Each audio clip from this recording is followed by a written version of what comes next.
Yo, what's good, YouTube? Welcome back to another episode of the Shooter Straight Podcast. It's your co-host, Zach. I'm your co-host, Blue. I'm G.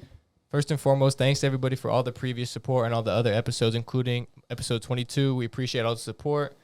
Check us out in all of the social medias down below in the description box. Man, we keep going up on all these social media platforms. We got the Twitter, we got the Reddit. We're trying to post more and more on all these platforms. And, you know, while you're down there in the description box, hit the big red subscribe button if you have not already, because currently we're at 267 subscribers. We're on the road to 1,000. We appreciate everyone who has helped us get to this point, and we're going to keep going up from here. And we want y'all to keep commenting because we love the engagement. Comment on all of our social media platforms so you can comment on the reels, our videos, our clips. We want y'all to keep commenting. We love the engagement, even if it's negative, man. We like you guys don't agree with our opinion, man. We love it, man. We love it. We love it all. Exactly. Yes, sir. So let's shoot it straight into it, boys. So y'all ready to get into the NFL like always? What we got? Well, you know, we want to continue up our Pick'em series. You know, we've been doing it pretty much every week. I guess, obviously, the fans, you know, they love it. We continue to get good engagement on this. So, you know, let's get into our Week 6 Pick'em. Y'all ready, boys? Yep. Yeah, I'm ready. Week 6 NFL Pick'em. Let's go. Ravens versus Giants. I'm taking the Baltimore Ravens. Ravens. Jags versus Colts. I'm taking the Jags. Got the Jags. I got the Jags. Patriots versus Browns. I got the Browns. I got the Browns. I got the Browns. Bengals versus Saints. I got the Bengals. I got the Bengals. Yeah, I got the Bengals. Bucks versus Steelers. I got the Bucks. I got the Bucks. We all got the Bucks. Everyone got the Bucks out there. 49ers versus Falcons. I got the 49ers. I got the 49ers. I got the 49ers. Jets versus Packers. I got the Packers. Thank God. I have the Jets. Yeah, I got the Jets as well. Vikings versus Dolphins. I'm taking the Vikings. I got the Vikings. Vikings. Panthers versus Rams. I'm taking the Rams. I got the Rams. Yeah, the Rams. Cardinals versus Seahawks. I'm taking the Cardinals. I'm taking the Seahawks. I'm taking the Cardinals. Bills versus Chiefs. I'm taking the Chiefs. Got the Bills. Got the Bills. Cowboys versus Eagles. I'm taking the Dallas Cowboys. I'm getting the Cowboys. I got the Eagles. And then Broncos versus Chargers. I'm taking the Chargers. I'm taking the Chargers. Got to take the Chargers with this one. Yeah, like, you didn't think about that. Yeah, there was no debate on that. Yeah, Let's when be you honest. think about it for that damn long, like Yeah, the fucking Broncos are going to win. Considering how bad the Broncos have been, that was no debate. Dude, I'd rather eat 50 danger witches than fucking pick the Broncos. No, I wanted to let the man. Broncos fans, man. let them have a little hope Look, on what I was going to Broncos country say. is not riding The right audacity to continuously have the Denver Broncos on all of these big primetime games. I don't know what the NFL was thinking. I'm not fucking picking them no more. Fuck no. But y'all ready to get into a couple game previews of, you know, I would say the two biggest games, arguably, of the whole NFL season so far. And it's both happening in the same week. First things first, you know, we had a couple disagreements on this pick, but I want to get into the Bills versus the Chiefs. Obviously, this is an AFC Championship game rematch. And then right here, this right here, an AFC Divisional game rematch. Yeah. But they've played in the playoffs a couple times now, and this right here, this is arguably the matchup of the season between two really good teams. Yeah. Two of the best quarterbacks in the game. Obviously. So I want to get into, what are y'all thoughts on this game going into it? So first? Yeah. I think I got a little say. So the last time these two teams played each other, they were completely different. Oh, yeah. I think that I can definitely agree, and that was one of my points. Yeah, from what we've seen, that the Chiefs were I think the Chiefs were a better team when last time they played the Bills, but now the roles have switched, and I think also the quarterback situation has switched. I think back then we would say Patrick Mahomes, but now I think Josh Allen is better than Patrick Mahomes. I think he's a little bit safer with the football. He plays a bit smarter, and he just has a better team at this moment than Patrick Mahomes. So, I mean, to me it was kind of an easy pick. So I'm picking the Bills to win comfortably. I think I think they're gonna win comfortably. Define comfortably. We're talking like a 10-point victory. You know, I'm talking about I mean, a good little touchdown and a field goal. You know what I mean? 10 point. Well, I agree with G's picks, but I can't agree with him on that one. I don't think. I feel comfortable with it. I think they're gonna get to Patrick Mahomes. I think every time they face, like from now on with the Bills and the Chiefs, it's always going to be down to the wire. Yeah, always. I think Josh Allen wants some revenge on that, man. That's why I think Josh Allen is going to win. Flip, man. That's what I was going to say. Like, they were so close to beating them. Patrick Mahomes barely slipped by in the divisional round of the playoffs. And now he doesn't. Patrick now he doesn't have Tyreek. Tyreek. And now the Bills have Stephon Diggs, and they have an amazing team, and they got one of the Rams players, Von Miller. So, yeah, man, like, overall, I think the Bills are going to get the dub. Yeah, I think well, obviously, I think it's a little bit concerning for the Chiefs considering that the Bills seem to be getting healthy at the right time. You know, like I would say the last couple of weeks, they had a lot of injuries in the secondary. And it seems as if Jordan Poyer is going to be playing, and they've got a couple of other injuries that are going to be fully fit and playing in this game. I think that's worrisome for the Chiefs. However, I think y'all are failing to take into account just how dominant it can, or how difficult it can be to play in Arrowhead Stadium. You know what I mean? And look, the Chiefs fan base is going to play a role in this game. And when two great teams are playing at it against each other, like, look, this game is going to come down to a field goal. It's going to come down to one of those plays that, like, it's going to be a really, really tight game all the way through. I think that the fan base genuinely can play a role in this game, and I think the Chiefs have arguably one of the best fan bases in the NFL. I think that the stadium itself is going to play a role in this, but then getting onto the field itself, look, we have seen Patrick Mahomes. I think he's arguably, I picked him to be the MVP before the season. I think my pick is still standing strong now. I think arguably I picked Josh Allen. Based on what we've seen so far, I mean, look, last game against the Raiders, we saw, you know, Patrick Mahomes playing very, very well. You know, obviously it didn't start off well in that game, but they ended up making a comeback in that game. I think if you give up a lead like that to the Bills, I can agree with that, but I think the Chiefs are going to, and Andy Reid, I think they're going to start strong. I think that's going to be their point of emphasis. I think it's probably been their point of emphasis all week in practice. They know that they can't go down by even a touchdown maybe. If they even go down 7-0 at the start, 10-0, I think it's going to be tough to come back on the Buffalo Bills. But I think they're going to try to start fast. I think, look, I think arguably if they win the coin toss, they're going to want the ball. I said we want to receive. They want to get going fast. I think that the Kansas City Chiefs, I think that the Kansas City Chiefs are going to try to start fast in this game. And let's just be honest. Arguably coming off of, like, I would say maybe the weirdest stat line I've ever seen, but a 4-touchdown performance last game for Travis Kelce. Do the Bills have a definite answer for that? I don't think so. And even if they do, the Chiefs can even switch it up. So, like, they're always, the NFL, like, they're going to be prepared. Well, the Bills have other weapons. I mean, they have freaking Diggs and Gabe Davis. I mean, their weapons at the wide receiver position is just not even comparable to the Chiefs. I'm not arguing that the Bills have better weapons, but I'm saying I think the most dominant player on this field, the most dominant weapon is Travis Kelce. But I definitely... Travis Kelce is a more dominant player than any of the Bills wide receivers. Stephon Diggs, doesn't matter. Travis Kelce is the player to watch in this game.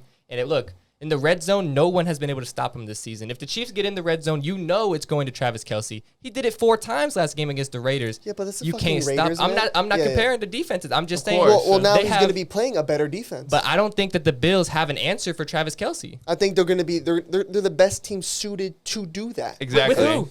Well, dude, they're a top 5 defense. So I'm going to trust in that they're going to be able to do something to stop that. No one has been able to do it. No one has been able to do it this season. They've been the Bills are like 2 seasons in a row having the best defense in the league. That doesn't mean that they're going to be able to stop Travis Kelce this game. Obviously, Travis Kelce is such a transcendent player. He's arguably like a top 5 tight end of all time. The Bills are one of the best teams to be in the position to stop them. Yeah, but I'm saying one of the main reasons I'm taking the Chiefs in this game is because, look, even though they might be in a position on paper to stop Travis Kelce, are they actually going to be able to execute on the field? I don't think so. I think Travis Kelce is going to have a monster game, but then I think let's not look past some of the other receivers. You know, I don't think he's going to have a masterclass game, anything like that, but I think we're going to see some key plays from Juju Smith-Schuster, Marquez Valdez-Scantling. I think they're going to, if they are going to hone in on Travis Kelce, double team him maybe the whole game. If you're going to double team the whole game, I think that's going to open up a lot of options.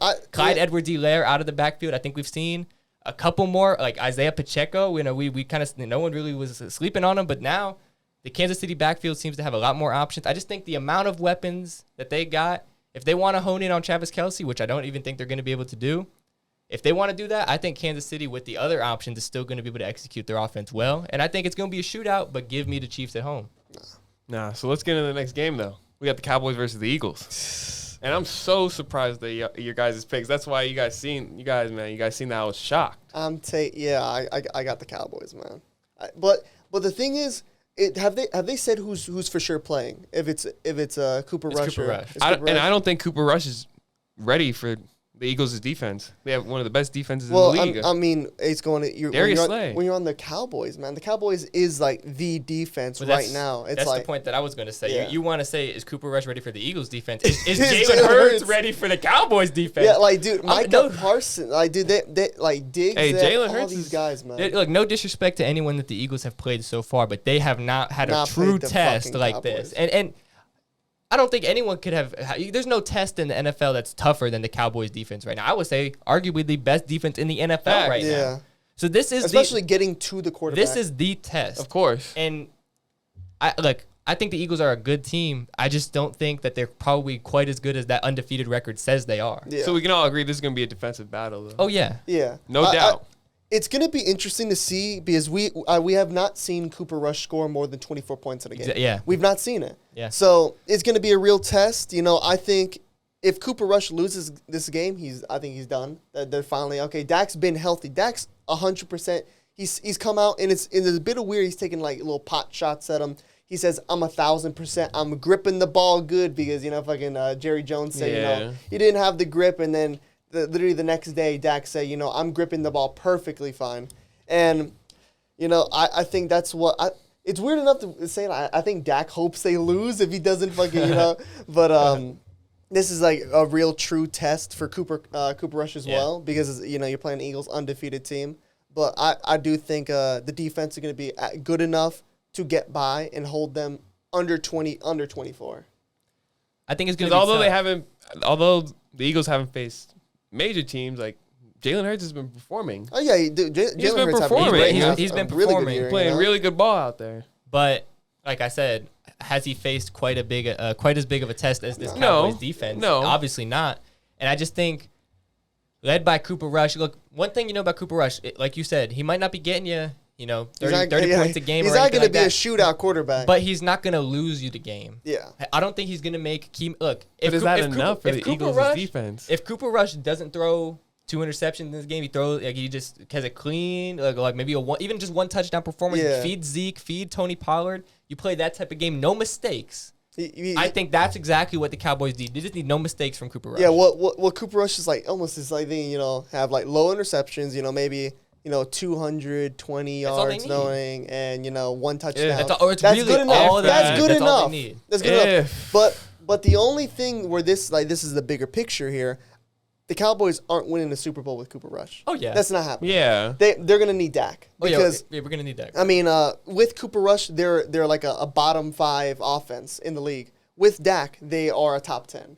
So that's where, they're even for how good the Cowboys are playing, it's mostly because of their defense. Well, then that's crazy then because, like now. Cooper Rush has been No, but great. I'm saying, people. He's a game manager. Yeah, but people have been saying, like, the Eagles, like, I'm saying they're going to the Super Bowl. Like a lot of people are saying that out there because they're undefeated. I think so a Super Bowl contending team versus someone you literally just said is not going to make the Super Bowl with Cooper Rush. It's just like, you know what I'm saying?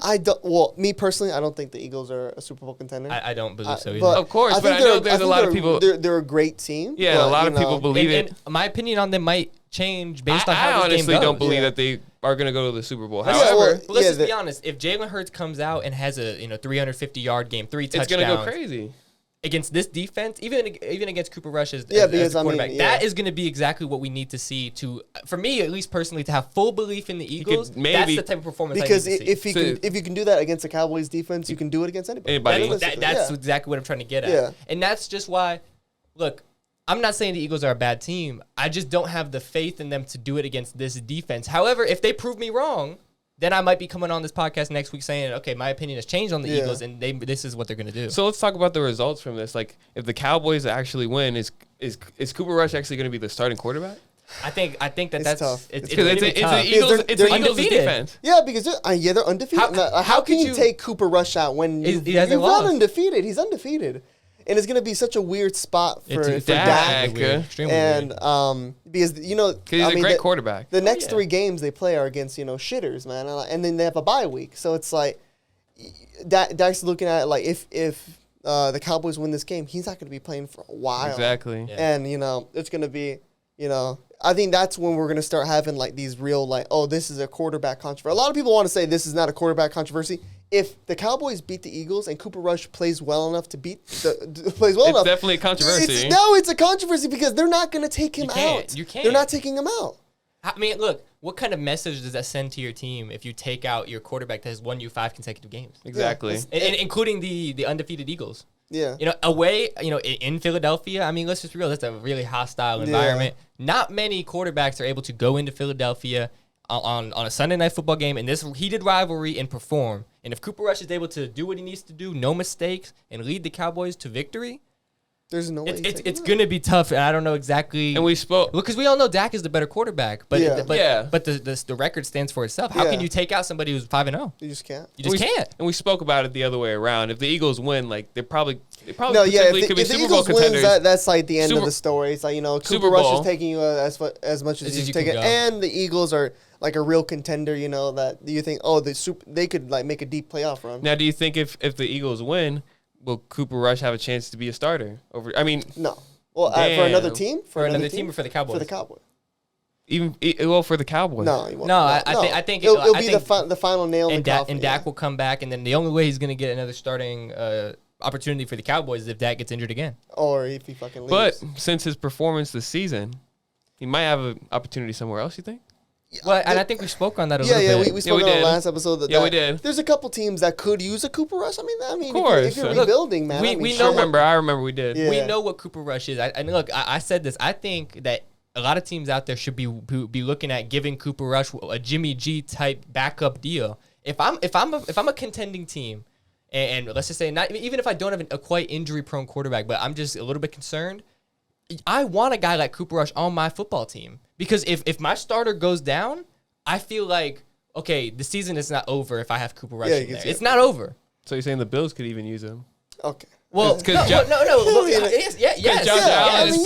Josh Allen is prone to If I'm injury. the Baltimore Ravens, I'm hitting my boy up right now. I'm not quite sure exactly who the Buffalo Bills backup quarterback is, but I know for a fact I'm taking Cooper Rush over that guy. Yeah. And hypothetically speaking, if Cooper Rush was on the Bills and Josh Allen got hurt, I don't think I think it does kind of change things, but I think that the Bills would still be the well-oiled machine that they are. Yeah. Obviously, he wouldn't be Josh Allen, but that's just a hypothetical scenario. Yeah. So let's get into y'all ready to get into the next topic? What we got? Yeah, I'm next? ready. Yeah, we got Tua. Tua's back. Yeah, Tua is back. Well, next week at least. Yeah, next week he will be back against the Steelers. So what's thoughts going through your brain after that? He's been cleared and it looks like he's fine and he's ready to come back next week. Well, I mean, first and foremost, I'm just thankful that he's going to be allowed to play football again. Exactly. I think some people, and maybe myself included, had genuine concerns, about just how bad the situation was going. Would he ever be allowed to play football again? Obviously, I never quite thought it was going to go that far, but I'm just glad that he cleared concussion protocol fully and that he's going to be fully healthy as a human being. Mm-hmm. But on the football field, obviously, this is the best news that Dolphins fans, and myself included, could have possibly wished for.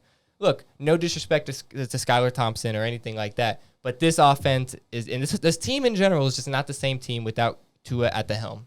And that's just the reality of the situation. That's why I picked the Vikings to win this week. That's why they lost last week to the Jets. I honestly don't think they lose either of those two games if Tua is the quarterback. And it only proves that he's more of the leader for the team. Exactly. Yeah.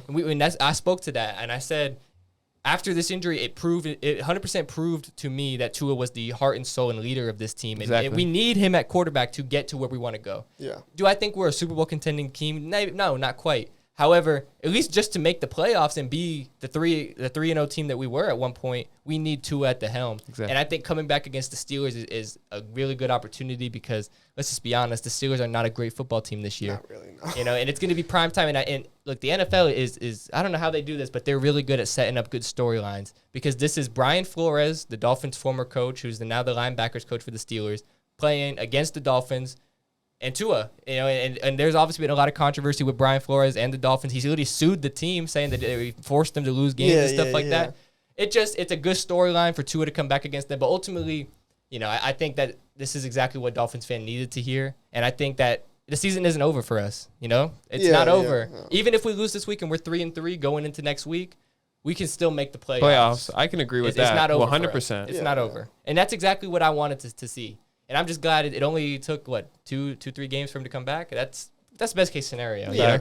Like I said at the time, that was best case scenario. Yeah. And I just think it's in a good position, and I'm just glad it happened. Absolutely, yeah. And overall, he's back playing football, man. And that's Yeah, exactly that's what fun we, to see. that's He's exactly what we healthy. needed to see. It's healthy. Like, the defense has been playing bad without Tua. The offense has been playing Seems like bad. a defense Two- playing two- bad we- Team we too. spirit has We died. just Yeah. need Tua, and that's just the reality of the situation. It's They died. need the safety blanket to They do.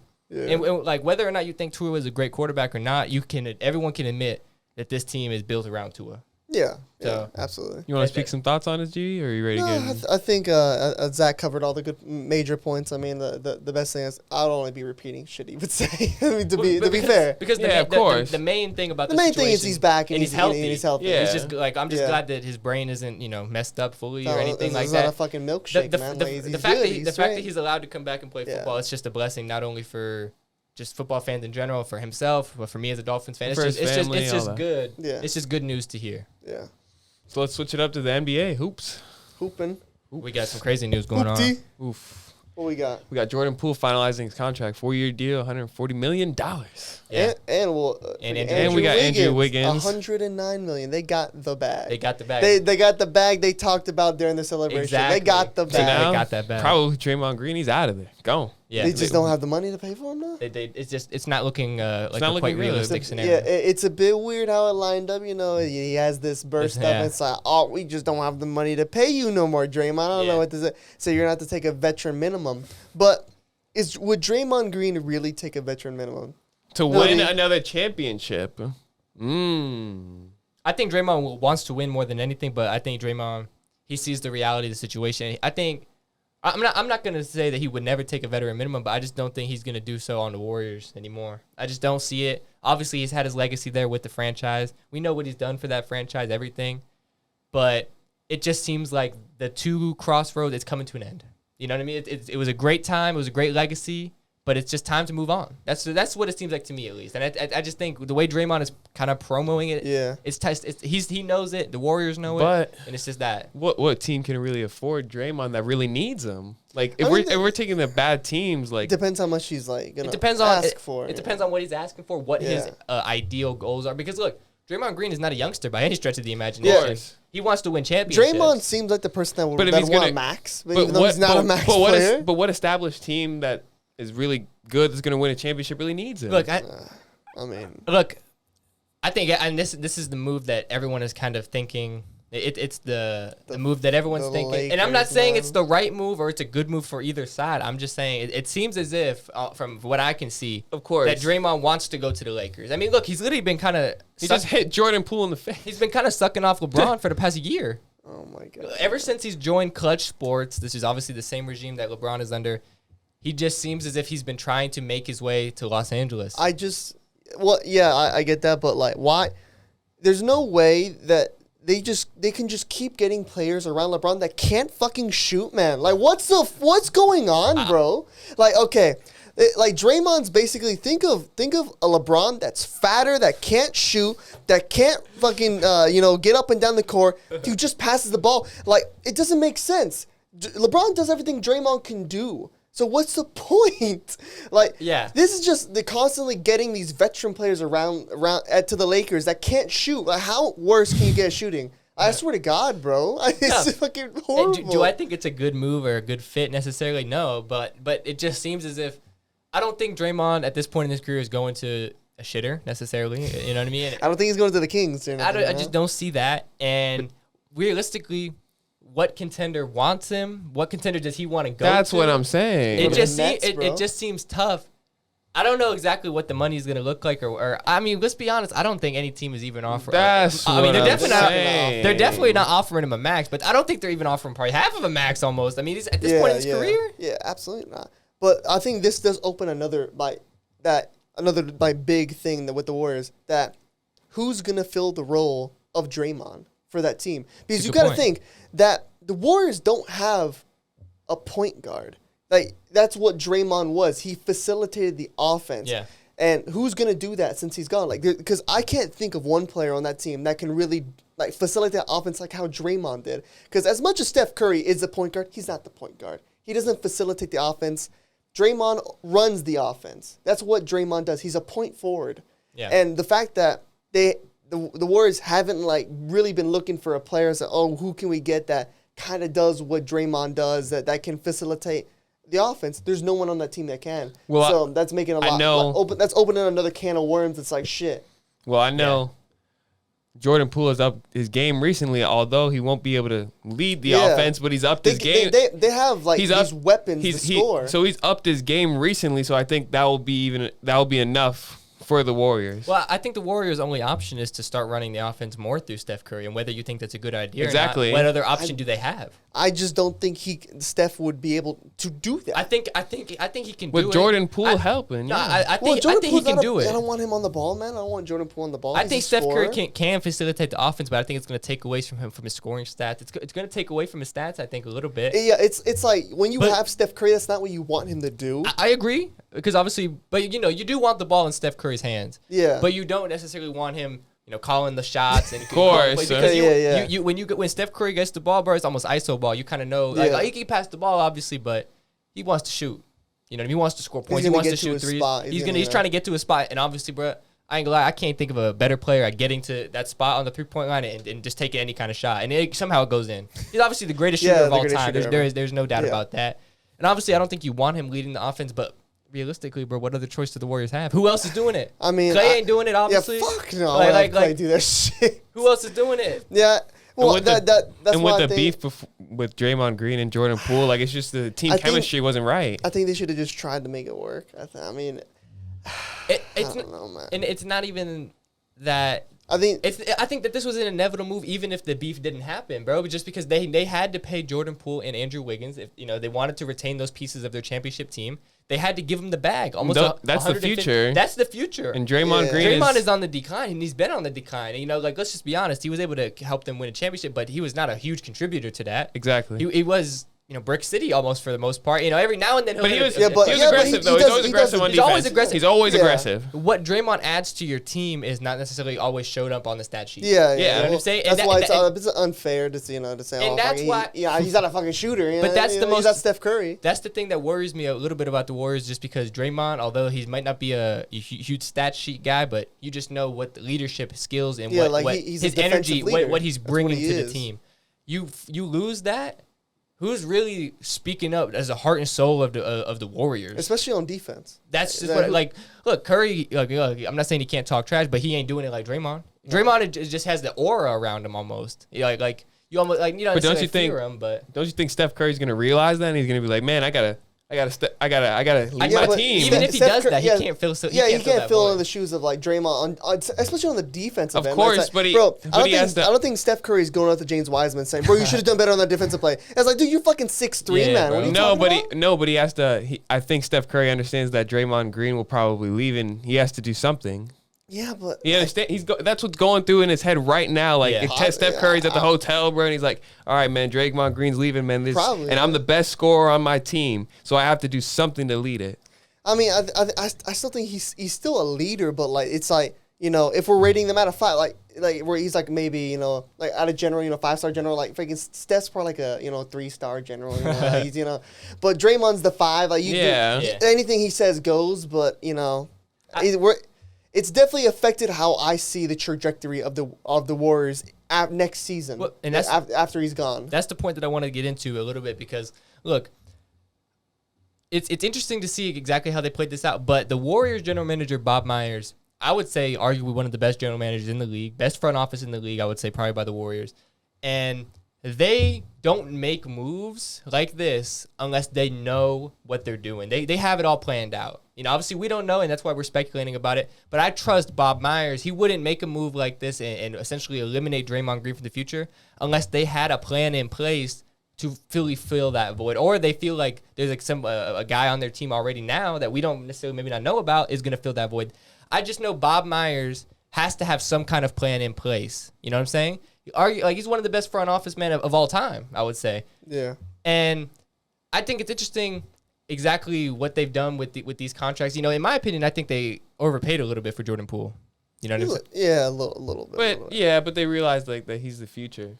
Yeah, but still, like you gotta give him too much, man. Like I compared it a little bit to the Tyler Hero deal. He got paid more than Tyler Hero. I don't think Jordan Poole's better than Tyler Hero, but like fucking I still think they overpaid. I mean, shit, we overpaid for fucking Tyler Hero. Hero. To be fair, but I think the trajectory of like players like pricing is going up. So it's like no matter what. Well, and I think that he could have if they would have offered him too low, could have been like, you know what I'm saying? Yeah. Well, I think it's an interesting point because look, the Warriors are in the luxury tax for next season, and this is from Woj himself. They're in the luxury tax by $483 million. Which is by far the most in the league. That's not that bad. They literally are paying $483 million in luxury tax. And look, that goes to show that the Warriors, they are a win-first franchise. They want to win as many championships as possible. That's why I respect Bob Myers. As much as I might not like the Warriors, I would love to be a fan of them because they want to win more than anything else. And they are willing to pay the luxury tax. They are willing to bend the rules and do exactly what they need to do to win. They know that this window of championships with Steph Curry and Klay Thompson and all that is closing every single year, and obviously they were able to do it last year, but the window is still getting smaller. Steph Curry isn't getting any younger. You know what I mean? So they know that they have a couple more runs with the prime, real good Steph Curry, and that's why they give him these deals, and that's why they're going $483 million into the luxury tax to make it happen. And I gotta respect Bob Myers for that, and that's why I made the point. I trust whatever he's doing. And he wouldn't let Draymond pretty much go unless he knew what he was doing to replace that void. Yeah. We'll have to see. We'll have to see. Y'all ready? We'll have to see. Y'all ready to get our NBA tier list? Yeah, the freaking basically where we think each team's going to rank. The contenders, the mid teams, and then the Wembayama sweepstakes. Who's going to be the shitters? Yeah. 3 rankings. Who's at the bottom of the bottom? Yeah. So who wants to go first? You want me to go first? I think you got to go first. Yeah. All right, so we're going to start off with the Eastern Conference. All right. So should we start off with the contenders tier, or should we go the other way around? Yeah, let's start off with contenders and then work down. So my Eastern Conference contenders, the Milwaukee Bucks, the Philadelphia 76ers, the Miami Heat, the Cleveland Cavaliers, and the Boston Celtics. The Cleveland Cavaliers? Oh, my fucking... my Eastern Conference mid-tier teams... I got the Washington Wizards, the Bulls, the Raptors, the Knicks, the Hawks, and the Brooklyn Nets. I'm gonna in the Wembanyama sweepstakes, I got the Pacers, the Magic, the Pistons, and the Hornets. I'm gonna act like you didn't put the fucking Nets in mid. If the Nets are mid, then fuck, I might as well throw my entire fucking list down. You put the Cavs like contenders? In what world is God. Donovan Mitchell for finals? I'm saying that they have I think that the Cavs, they have a really, really, really good squad this year. Are you not saying on Mars, right? On Mars. Dude, yeah, on what fucking... On Mars. The Cavs are a good team this year? Maybe on 2K. To go to the finals. Are you forgetting about Donovan Mitchell already? What's happening? What the hell is an ad? No, bro. Okay, wait. Who on the fucking Cavs is better than Kevin Durant? I'm not saying better than Kevin Durant. Who on the Cavs is better than Kyrie Irving? You're trusting Kyrie to fully stay healthy? I'm trusting Kyrie. You're trusting Ben Simmons? Yes, I'm trusting Ben Simmons. That was crazy that you said Cavs. No. That was crazy. Dude, you're not willing to bet money on that. I bet on the Cavs finishing better than the Nets? Absolutely. How much you want to bet? How much you got? How much you want to bet on them? Look, I can't believe you're trusting the Brooklyn Nets. They just got swept. I'm trusting the Nets. They just got swept against the Celtics. Celtics. What do the Cavs do? The Cavs didn't even make the fucking... They literally transcended their lineup. They got one fucking player. Donovan Mitchell. That's it. They got young rising star. They got Darius Garland. So they got Evan Mobley. They had Darius Garland last year. But they're improving. So are you going to the Western, or are we all naming Eastern first? I mean... I'll go to the East, but still, I still can't. Dude, there's no stratosphere where the Cavs are better than the fucking Nets. I don't care what was said in the offseason. I don't care fucking Katie fucking hired assassins to kill Steve Nash. I don't care. I'm definitely putting some of your mid teams.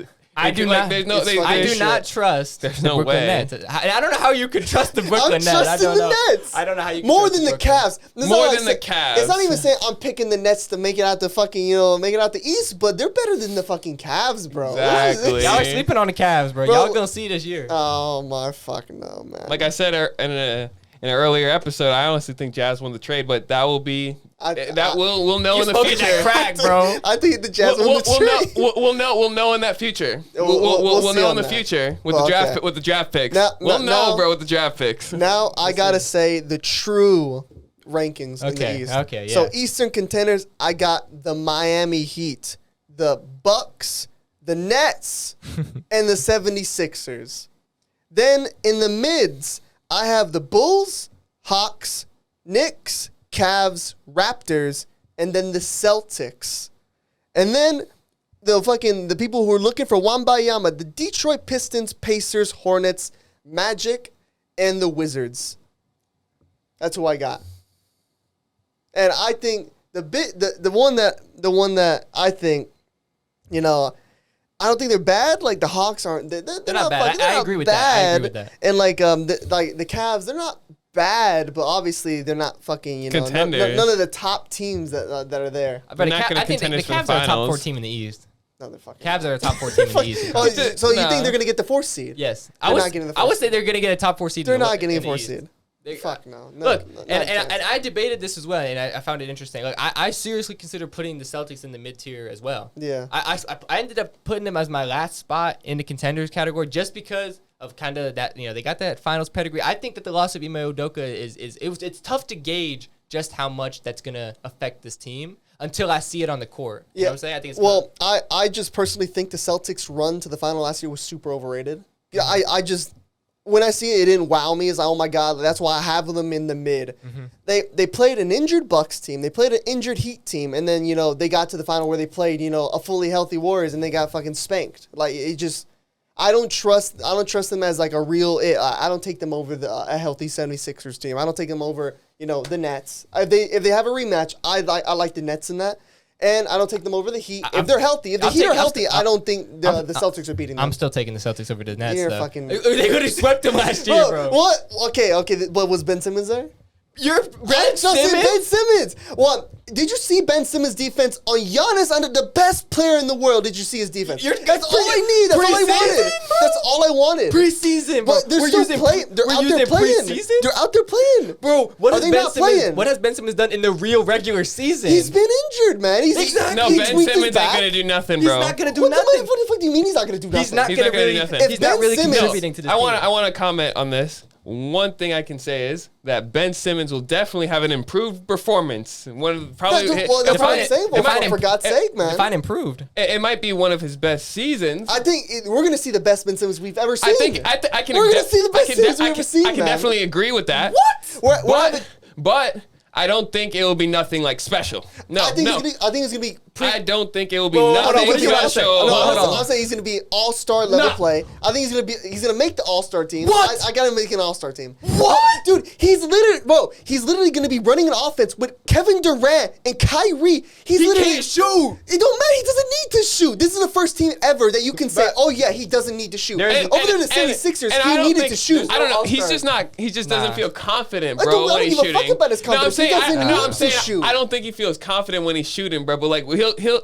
I think he'll develop that over time. I don't give a fuck. He doesn't have to develop it. He does. Nigga, he has to shoot. What he can do what Draymond does. What the fuck? Does Draymond shoot? And he's still great. He's still good. Prime Draymond he has fucking the confidence to shoot. Bro, he will keep the defense at least honest. Bro. Ben Simmons he gets left wide open, man. But also you're acting like... If you leave Ben Simmons wide open, he's still passing the ball. And you're acting like Ben Simmons has never fucking, had a good score. He's never been a good scorer. He's a career average. He averages like 15 points per game, 20-point range. You're going back to fucking like 2018. That's not 2018. He's still a young player. It's not like he's a veteran.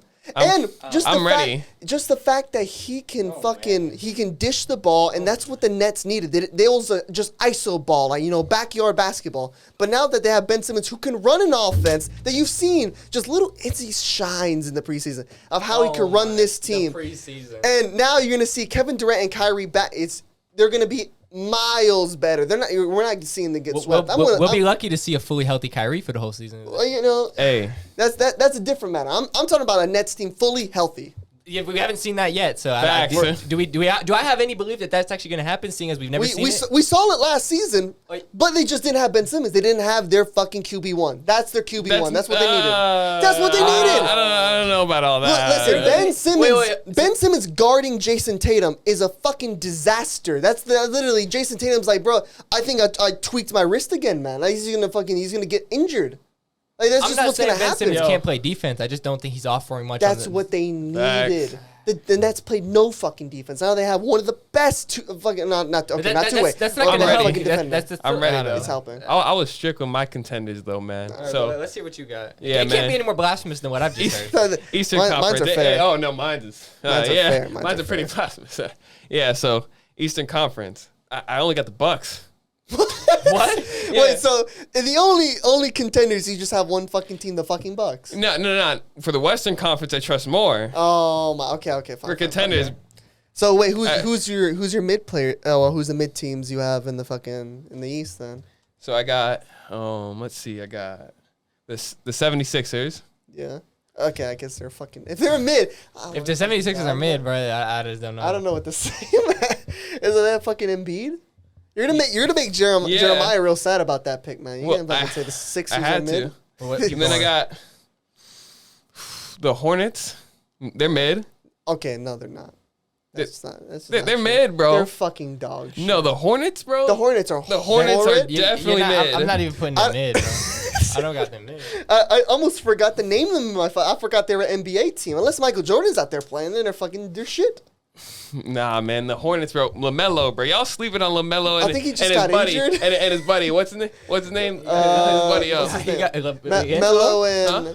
LeAngelo? You say Bridges? Yeah, LeAngelo. He got His cut. brother. Oh, he got cut? Wait, he got cut already? Yeah, he got cut. He got cut already? He got cut, How bro. the fuck he get cut already? He got cut. No, but I swear he has another person on that team that's crazy. Miles Bridges over here beating his girl. Is fucking beating his wife up, man. He can't even get on the drinking court. lean, bro. He's fucking on the lean, You're trusting somebody smoking I'm weed. trusting dog Miles shit. Bridges, bro. Unless, all right, so then unless you got a time machine to get Michael Jordan back. You know? Another team in the East that I got as mid is the Hawks.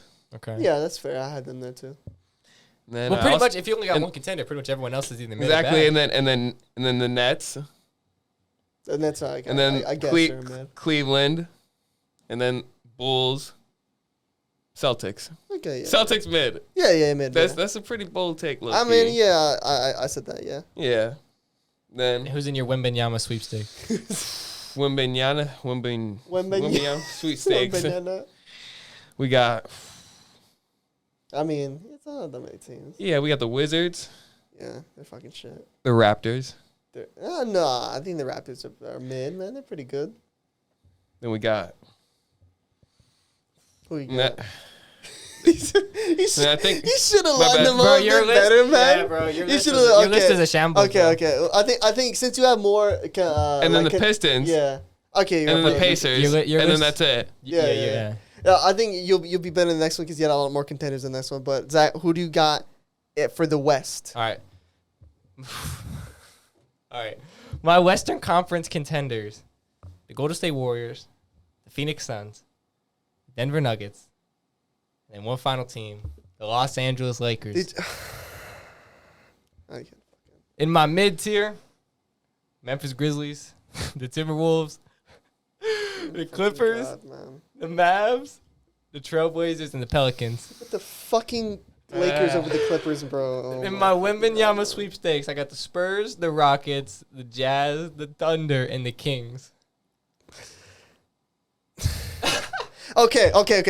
So we got that. So how much are we betting on the fucking the Lakers finishing over the Clippers? Because there's no fucking way you're actually putting money on that. Hey, I know there's what. Wait, what? We'll talk. We'll see what we get in the What do you mean? We'll see what we get in the Western I Conference think you're predictions. sleeping on the impact of what Darvin Ham might have on this team. Anthony Davis committing to playing the 5. I think. Look, how many years have we talked about AD playing the 5? We got Pat Beverly. Look, Russell Westbrook. We got Pat Beverly. Russell Westbrook fully committing, now potentially coming off the bench, leading the second unit. I literally said that like 5 episodes ago. That's what we need for the Lakers. Russell Westbrook off the bench. Saw, bro, the teams like having their own like kumbaya in the middle, and Russ is over here fucking right off on the side. He's not even sitting with the team. I don't man. take much into that. He literally said in the interview that he's just doing his normal thing. He didn't even know. His normal thing, yeah. He's doing his normal thing. Okay, and what it's the preseason? What has his normal thing gotten him? So It's gotten wait, him so they nothing. officially got like. Do they have Pat Beverly or not? Yes. Yeah, Yeah, so, that- bro, he said he said, bro, I remember an interview, bro, he said, I would love to play with LeBron, man, 100%. And he said, I can want to play with LeBron. That does not change the and it's crazy, bro, because he thinks like he's like almost better than LeBron. He thinks he's like better than LeBron, and he said it, and so that's If gonna he bring thinks that. he's better than LeBron, That's get gonna him checked into a fucking hospital, man. in practice, bro. That's gonna drive No, it's LeBron, not bro. It's driving LeBron's bus off a fucking cliff, man. Because Pat Bev. It's gonna drive I think LeBron. I think we're getting Drive obviously. what? If we can look, I think we're getting a very similar LeBron to what we got last year. And look, last year he was averaging almost 30 points a game. And where did pretty that much. get you? They got you 1, 2, 3 Cancun. But That's what they got you. what this season for the Lakers is going to come down to is the health of Anthony Davis. And I know Anthony Davis. He's basically a piece of glass. However. What are the over-unders of Kyrie playing more games than AD? I'm willing to bet Kyrie plays more games than fucking AD, man. AD is playing more games this year. Fuck no. Because he's over here digging, he's shitting on my picks of the Nets. It's just to say, oh, I got the Lakers as a contender because AD's... And he's talking about AD's going to stay healthy. It's fucking AD. He already twisted his ankle like on a preseason game, man. Look, AD is going to... I think this year... Look, Darvin Ham is going to bring out the best in AD. We've seen what he was able to do with Giannis. Is Darvin Ham some type of fucking like one of the Jesus' disciples? Did I not read about this guy in the Bible or something? I think he might be. And I now.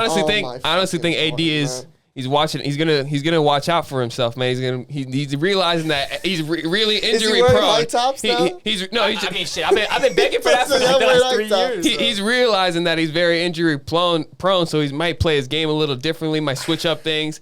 We're gonna see, man. It doesn't change the fact he's a fat bastard, man. He runs like a guard. He's gonna get hurt no matter what. And AD can stay fully healthy. What's going to change the fact that this team cannot hit the fucking red side of a barn from three, man? They're not a good three-point shooting team, and they're not a good defensive team. They're just you're sleeping on LeBron's three-point game. LeBron's not a good three-point shooter. I think that the Lakers defense is going to be improved this year, and obviously a lot of the Lakers defense being what I think it can be is obviously going to come down to, once again, the health of Anthony Davis. Obviously, he's the best defender on this team. If he's in the paint, if he's guarding that rim, he's the guy that we need as the Lakers in there to help the defense out. He's part of the main reason that the Lakers defense has been so bad. We haven't had a healthy AD. That's why they're one of my contenders as well, but we will get into that. Look, Pat Bev is going to help out the defense. I think Russell Westbrook coming off the bench is going to be... Like, literally, when I saw that news, bro, I almost got on my knees, bro. I thought Jesus was answering my prayers. Dude. And you can't sleep on LeBron. If Russell Westbrook is on your team, you're not winning. I don't know what to tell you. If Russell Westbrook is listed on the team sheet, it's like, fuck, we've already lost. And once LeBron, watch this. Once LeBron gets to the finals, which we know is most likely going to happen, we could just check his stats from prior, but even the fans know. You say it like he's fucking... LeBron in the finals, man. He's up there. He's getting there. He's getting to the championship. If LeBron James makes the finals with this Lakers team, I will literally climb fucking Mount Everest. That's what I meant to say. LeBron in the playoffs. And pronounce him the greatest human being to ever walk Earth. Because there's no fucking way. LeBron in the playoffs, man. He's definitely going to... When he makes he can't even make the fucking playoffs, man. LeBron in the playoffs, man. He's going to the championship game. He can't make the playoffs. AD is going to be healthy this year. That's going to be the difference. Let's just say, okay, how are we jumping from missing the playoffs, missing the play-in to, he's going to most likely make the finals. There's no fucking way. They're just in my contenders list. I think they're going to be in the mix. That's what I'm saying. Disgraceful to even have them contenders. Okay, so who completely missed the playoffs last year? Who completely? I'm trying to think. The Spurs. Okay, are the Spurs a fucking contender in my list? They just flipped the switch, like but that. That's no. Dude, the Spurs have the greatest basketball player to ever walk Earth. Michael Jordan retired like fucking 30 years ago, man. What the fuck? They do not have Michael Jordan. One, that's already like, I don't know why you're bringing him up, but no. Who is in a similar position? Who both went on vacation at the same time? The Lakers and the fucking Spurs. And the Spurs don't have LeBron, and they still went to the same place. They went to the same hotel. They went to the same fucking... New season, new year. Bro, you want to keep bringing up the Spurs? Fuck the Spurs, bro. The same shit. We're talking about the Los Angeles Lakers, led by the greatest basketball player to ever walk Earth and a healthy AD. A healthy AD. A healthy AD and Russell Westbrook coming off the bench leading the second unit. The only way you're ever going to see a healthy AD is you play fucking 2K and you turn off the injuries. That's the only way you're ever going to see a healthy AD. Are you ready to get into your picks? Wait, I even forgot who's your shitters. I think we had the same amount of shitters though, but Spurs, okay. Rockets, Jazz, Thunder, Kings. Okay, we're still good. We're making a bet on the Clippers though. There's no fucking way. So my Western contenders, as they should be, I got the Clippers, I got the Warriors, I got the Pelicans, I got the Nuggets. Then the mid teams, I got the Mavs, I got the Grizz, I got the Suns, I got the Timberwolves, I got Portland, and then in the Wembayama sweepstakes, I got the Rockets, Spurs, Kings, Jazz, Thunder, and the Los Angeles Lakers. Get ready, Laker Nation. You're in the running for Wembayama, bro. That's your only shot to get back to anywhere you were. There's only one person that knows that's the truth. You need Wembayama to save you. That's the only way. That's the only way. The audacity to say some blasphemy Speaking like crazy, that's what it is. bro. Bro, You crazy. So you're basically saying that the They're Lakers a are in playing the, team. the Lakers That's are in what the they same are. category as the Thunder? Absolutely. Based on what metric? On the Exactly. on last season, I saw the Thunder fucking smoke the Lakers 3 fucking times. I think the Thunder did not lose a game versus the Lakers. They're undefeated right now. Dude, you're acting like they're coming off, the 2020 season where they won the bubble ring, dude. I saw the Lakers play these teams last season, and they're fucking shit. You're acting like Frank Vogel is still the coach. What are the odds that LeBron has the same, like the whole team, the Lakers as a whole have the same teams as last year? Highly. Because they still have Russell Westbrook. They have Patrick Beverly. They have no shooting. Darvin Ham. You say Patrick Beverly like he's sometimes. You're sleeping on Patrick Beverly. I don't know how to tell you he's ass. You are really sleeping on the Bro, impact that he Darvin has Ham the is going to have on heart, this bro. team. Patrick Beverly got the heart, bro. He's talking about Patrick Bro, Beverly. why are you talking about Patrick Beverly so much, bro? He got the heart, bro. Well, fucking heart. Okay, dude. I don't even know what to say. I don't know how to respond to that. Got the determination. Okay, Darvin Ham is not fucking this guy that, that's won 5 fucking championships. Not like he's been an assistant. He's been an assistant to 1 fucking championship here. He's been to 1. He's not this fucking life changer. But we saw the impact on what he had on Giannis. What? He didn't create Giannis or some shit. Look Giannis at the interviews, bro. Giannis good. literally can give a lot of credit to Darvin Ham for his Well, development. because he used to play on his fucking team. What are you supposed to say? Yeah, he's a bit shit, mate. That's why we got rid of him. But you can say that he didn't have that much of an impact. Well, I mean, why would he say that? That's his friend. He was on his fucking team. Of course he's gonna say good things. You're acting like Darvin Ham's like fucking, like Phil Jackson or some shit. Like he's gonna make this fucking new offense, a triangle offense. He's bringing it back. No, he's not. He's talking like Russell Westbrook. Oh, I'm gonna make him play defense, bro. You can't fucking make him he can't guard a parked car, man. He just can't do it. It's not happening. So that's why. Laker Nations, you're in the running for Wembayama. No. Look, we got the hype, so we're getting. As much as I would love LeBron James and Victor Wembanyama to be able to play on the same team, it's just not realistic. It's not gonna happen. Because look, at the bare minimum, the Lakers are going to be a playoff team. But I just think that they're going to be potentially a top 6 seed. They're a playing team. They are going to be a top 6 seed. They're a playing team, man. All right, that's true. What do you have as contender? So, I got the Lakers. Obviously. Let's go! The Lakers. The fucking Lakers. For reasons that we've stated earlier. I don't know what to say. I got the Mavericks. Oh, I don't know. I got the Mavericks, man. Okay. I got the Mavericks with Luka. Okay. Luka leading the team. Keep going. That's all right. And then the Warriors. Obviously. The Warriors. Yeah. And that's... Everyone can pretty much agree with my list. And remember... I don't fucking agree with your fucking list, man. I remember... You guys got to remember, I only had 1 in the Eastern Conference, and that was the Bucks. That's fucking bullshit, but And then, Wait, those are all your contenders? No, yeah, those are all my contenders. What? Yeah. What? Yeah. Those are all my contenders, because... Wait. You didn't even get the Nuggets? Nah. He doesn't like the Nuggets. He doesn't. The Nuggets, I got mid. They're fancy the Nuggets. The Nuggets are fucking stacked. No, they're fucking this really might be more good. blasphemous than what I heard from him. Okay, the Nuggets, fuck off. Yeah, the Nuggets, bro, I don't got them contending for the finals. The Okay. Nuggets, Oh, hell. wait. They got Jamal Murray back. Nah, man. No. What? Two-time MVP Jokic. Okay. Not enough. So the Clippers, mid. Wait, okay, fuck off. That's the dumbest shit I've ever heard in my life. Dude, how Clippers, are you gonna fucking stand here, beat your fucking chest, Patrick Beverly, and then I mentioned Kyler Murray, you're like, nah. It's so quickly.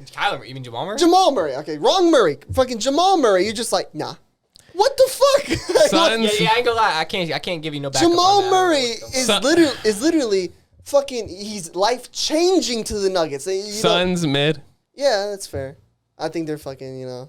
Grizzlies, mid. I think both of y'all have a bad taste in your mouth about the Suns. I kind of disagree. I wanted to, but it's just not enough. They're not enough. They're not enough at this very time. With what's going on with DeAndre Ayton, I think it's really awkward and really weird. I think that's awkward, but I think it's important to remember just how good that team in the regular season Grizzlies. they were. I got the Grizzlies. Grizzlies and mid. I thought about putting them in as a contender, but the injury with Jaren Jackson pretty much being out for a lot of the season is going to play into that. I think it's going to be tough for him this year. It's fucking hard, man. And the rest is Ja going to stay healthy? And then the rest, I got Victor Wembanyama, and that's pretty much surprising in itself. Who you got in the sweepstakes, man? Portland, Jazz, Kings, Spurs, and the Pelicans. Pelicans. No, wait, what? Wait, what? What? Yeah. Oh wait, no, that's my bad. Pelicans are mid. Forgot to say that. Dude, Pelicans are mid. Because Zion. We must be watching the wrong sport. We must be talking about the animal or some shit. The pelican, like we got Zion, team. And there's another star player on the Pelicans team. Yeah, Brandon Ingram, and they got CJ McCollum. CJ McCollum, exactly. So pretty good team. Yeah, so I got them mid. I debated putting them in my contender category. I have them. So mid. So yeah. But I just don't understand. Anything. What the fuck is with the Clipper slander, man? Like, what's going on with what? I mean, bruh. Are these like the old Clippers? How can you call the Clippers a contender? Exactly. Well, they have literally a top 5 player in Kawhi Leonard. They have a another top 10 player in Paul George. They got what does that got them? They got John Wall. John fucking Wall. John Wall. I know John Wall. It's 2022. He did the Dougie one time, bro. He's back. The Dougie, bro. Look, bro. John Wall's back. It's the year 2022. Like You're one talking about John Wall. Like he brought back his Dougie. Okay. Wait. So who's better, Russell Westbrook or John fucking Wall? Give me Russell Westbrook. That's just the dumbest shit. Give me Russell Westbrook over John Wall. No one in the fucking world is choosing Russell Westbrook. Dude. Bro, what is John... Literally, JohnAll, he couldn't even fucking start for the Rockets. Dude, because he was fucking injured, man. Now he's back. Healthy. Now he did that shit. He did that on purpose. Like, he was just and he purposely took a did not bag. play because fucking... Dude, the Rockets literally told him, we want to rebuild. We're trading you. That's why he went to the Clippers. And not to the fact that the Clippers have bro, John Wall has not done anything, bro. If John Wall was They have Robert Covington, a very good role player. They have great role players. Batum, they got, Terrence Mann. They got John Wall, fucking stacked if team. John Wall was a significant enough player, they would have kept him. No, they're rebuilding. The Rockets are rebuilding. They have like fucking... He's washed, bro. He's washed. I'm talking about fucking washed players. When the Lakers literally have like 5 washed players, man. They're washed fucking the basketball club. Like, and if the Clippers weren't able to contend and fully win the championship in previous years, how could they do it now? Kawhi Leonard's coming off of the injury. Dude, Kawhi, have you seen Kawhi? He looks fucking better than he's ever looked. And the fact that... So you're saying Kawhi... How far did the Clippers go last year without Kawhi Leonard? So you're saying... Wait, are you saying... Without him. Are you saying Kawhi is going to have his best ever year this year? I think... numbers-wise, no, but I think impactual-wise into winning, yes. I think we're to see the best Clippers we've ever seen. And it just all goes back to the fact that you saw what the fucking what the Clippers did with it wasn't last season, it was season before when they just lost Kawhi. That the fact if they had Kawhi that season, they would have won it all and it wouldn't have been close. They would have fucking steamrolled the fucking they would have steamrolled the Bucks.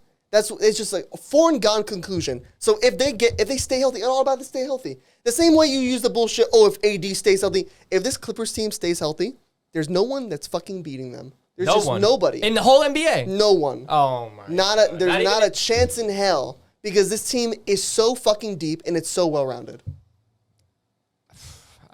That's the God honest truth. If you think that the Los Angeles Clippers are actually going to win a championship, bro, I just don't know what to tell you, bro. That franchise is cursed. I guess the fucking LA Fakers are contenders. You fucking guys, man. Oh my God, man. Look, what do we have that's fucking next, man? Y'all want to get in the Bleacher Report list? Yeah, let's get into the Bleacher Report list. What we got?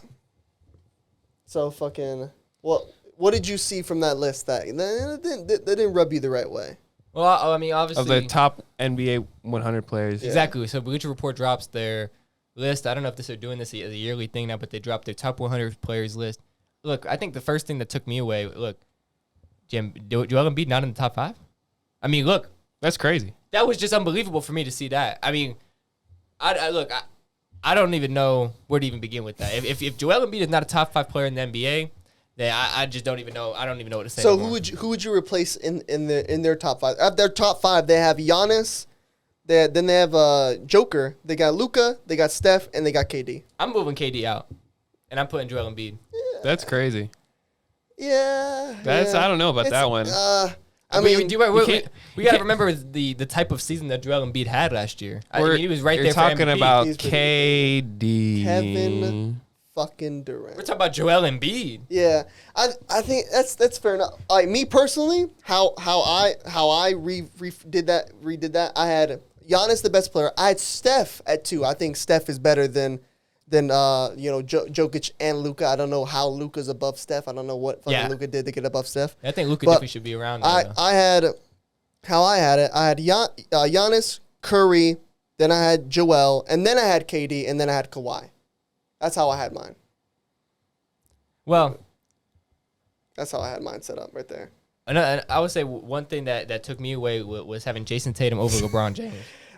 Jason Tatum at 7. Over LeBron? I don't know what Bleacher Report we're watching, dude. I don't know how. Were they watching the same finals? I don't fucking know. Jason Tatum got to be like top 20 though. He's he's top 20, but number 7. Number 7, bro. I don't know.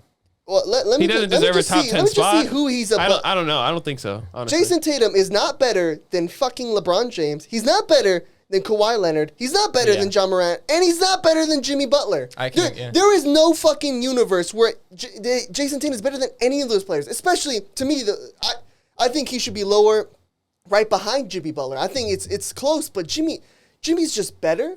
He's better. He's a better two-way player, and just the fact that.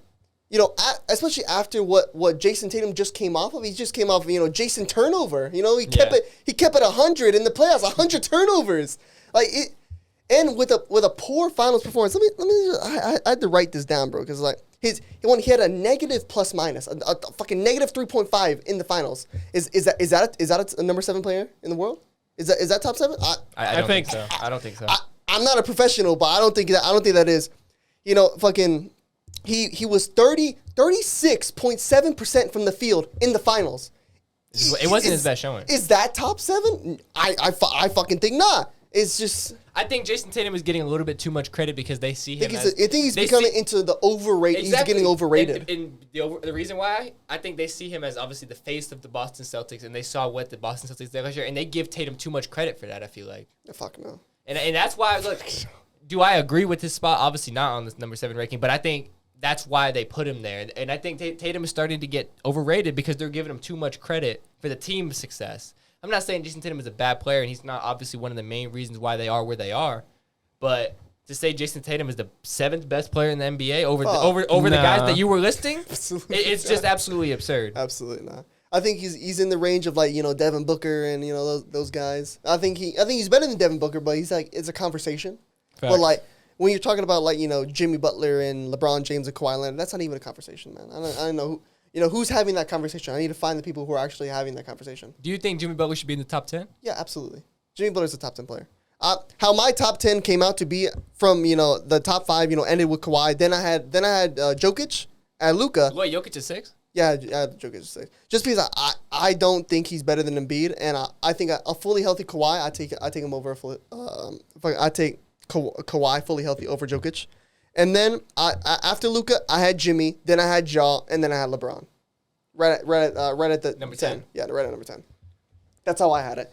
Just from just how Jimmy plays in the playoffs, that he was averaging 30 points per game, and he got unlucky with, some injuries, he got knocked up. So I think, And let's not forget Max Strus, the 3-pointer.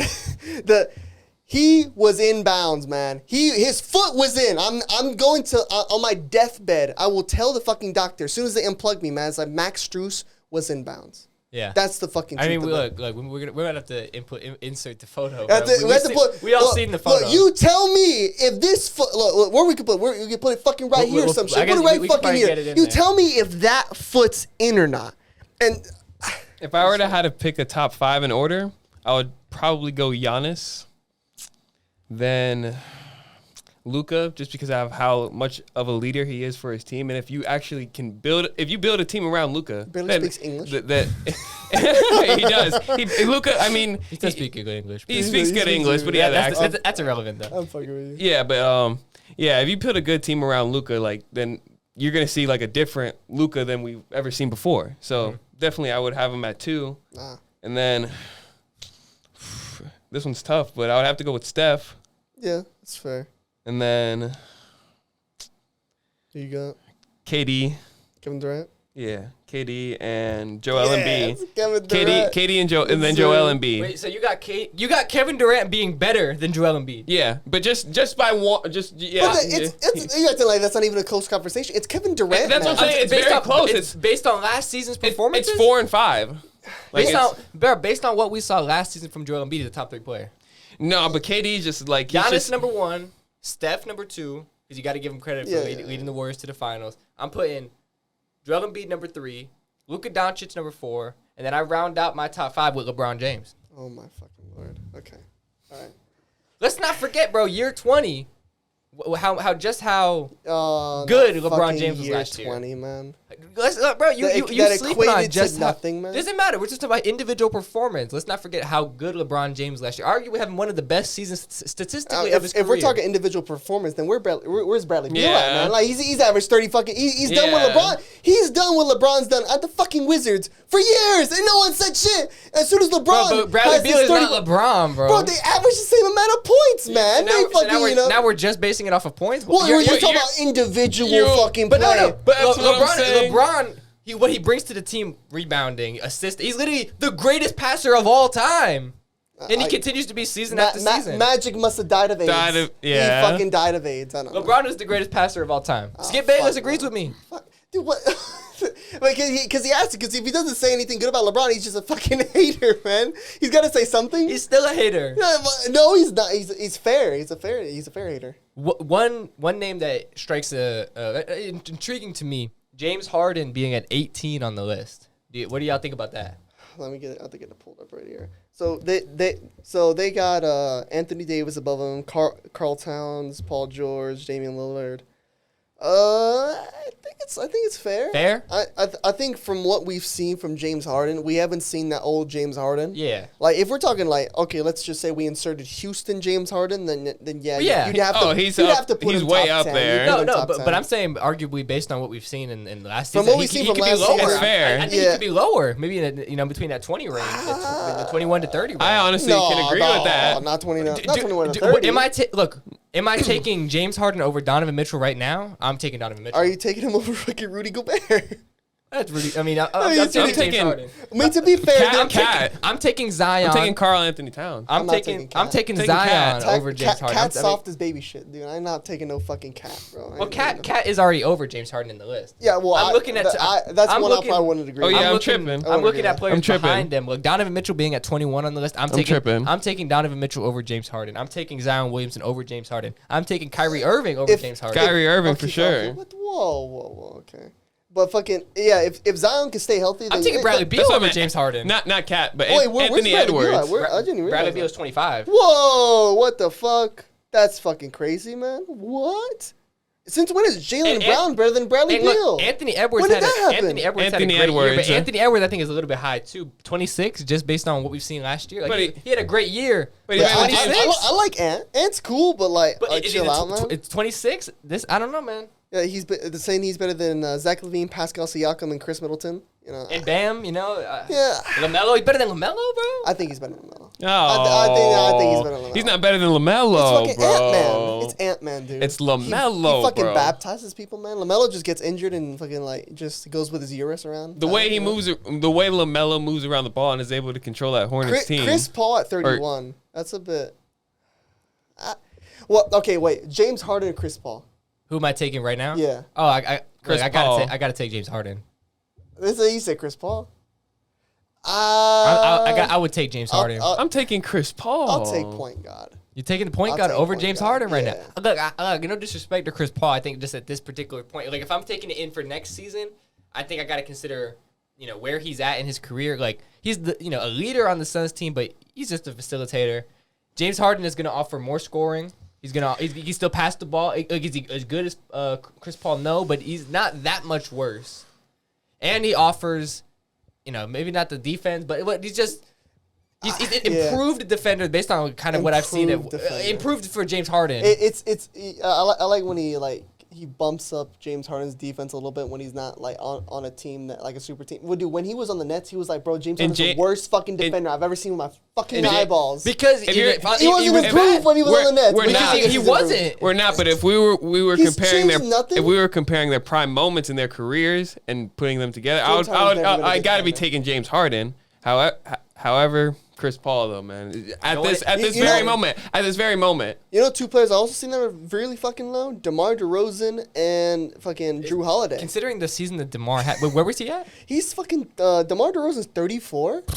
34. Man. Considering that, man, that's a bit crazy, man. Him and that Bulls team last year, they had a little bit of a run. They have Zach LaVine way higher than him as well, and I think Drew Holiday's super underrated. Drew Holiday is definitely underrated. Super underrated. Drew Holiday is underrated. We're talking about one of the best defenders, arguably in the NBA. Yeah, like dude, especially for a point guard. The impact that he has on the team. And he'll put up some score. He'll put up some points. Yeah. Think of it just as a like Marcus Smart, but times 5. Just a way better defender. Literally. Way better. Just better. They got like just a lot of guys above him. I think he's definitely someone that's low in it. So let's get into soccer. What we got? We got the Mbappe news. Mbappe, you say like speed, man. We got the Mbappe news. Kylian Mbappe. Nah. He's rumored. Well, he's probably gonna leave from PSG. Yeah, Kylian Mbappe has come out and said he's unhappy and the relationship is unsavable. I can't even say it. Unsavable from the club. And then he wants to leave in January as soon as possible. Now, is that going to happen? I don't know. But what intrigues me about this situation is just it seemed as if in the summer that they were giving him everything that he wanted. It seemed that he was almost the owner of the team. He got a contract that's fucking Now all of a sudden he's saying that the tables have turned, and now he's saying that the promises he was getting, he's not quite living up to their end of the bargain, and that's part of the reason why he wants to leave. But obviously you're wearing the kit, you're wearing the Real Madrid kit, big Real Madrid fan. I am very interested on your take on what you think about all of this news. It's such a sour taste because we literally could have gotten Mbappe last fucking summer, but I don't know what he was just a fucking twat that just decided to re-sign with PSG. He duped us. He told us he was coming, then he didn't show up. That's fucking the story of my fucking life. But I don't know how it changes. Like I think it hasn't even been like almost 3 months since he signed the deal. Like he's barely been on this deal. Like when I first saw this, the first thing I thought of was like fucking Kevin Durant. Like this is literally the same shit. You have. Jesus Christ. I think he has like 3 years left in his contract still, and he's just acting I just want to outright leave, and obviously I think the only team that he could really go to, and the only team he wants to go to, is Madrid. But it all comes down to would Florentino Perez want to do that, and I know I've thought about it for a while. Like would he do it? Would he not? But I think he would. Just because now it's like almost like a flip to that Perez is the savior. He's saving Mbappe. Mbappe is saying I don't want to be here. Please come get me. And Florentino wants to get him. Said don't worry, just come here. Just come. I got you. Well, I know he's not going to my team, Man City, because they have Holland. However, I'm not comparing them because obviously Mbappe is. Way better. Mbappe is Mbappe. However, I do think they're going to go to Zach's team, so I do want to hear his opinions on that. I definitely think they are the number one. They're probably the number one contender for Mbappe. Well, I wanted to get into some of the potential suitors, because I was thinking about it. Who could afford him? and realistically, if you look at where Mbappe's at, he's at Paris Saint-Germain. There's only a very finite list of teams that would even be in the conversation. And just even be in the conversation. And then there's probably an even more finite list of teams that would actually pull the trigger and make this move.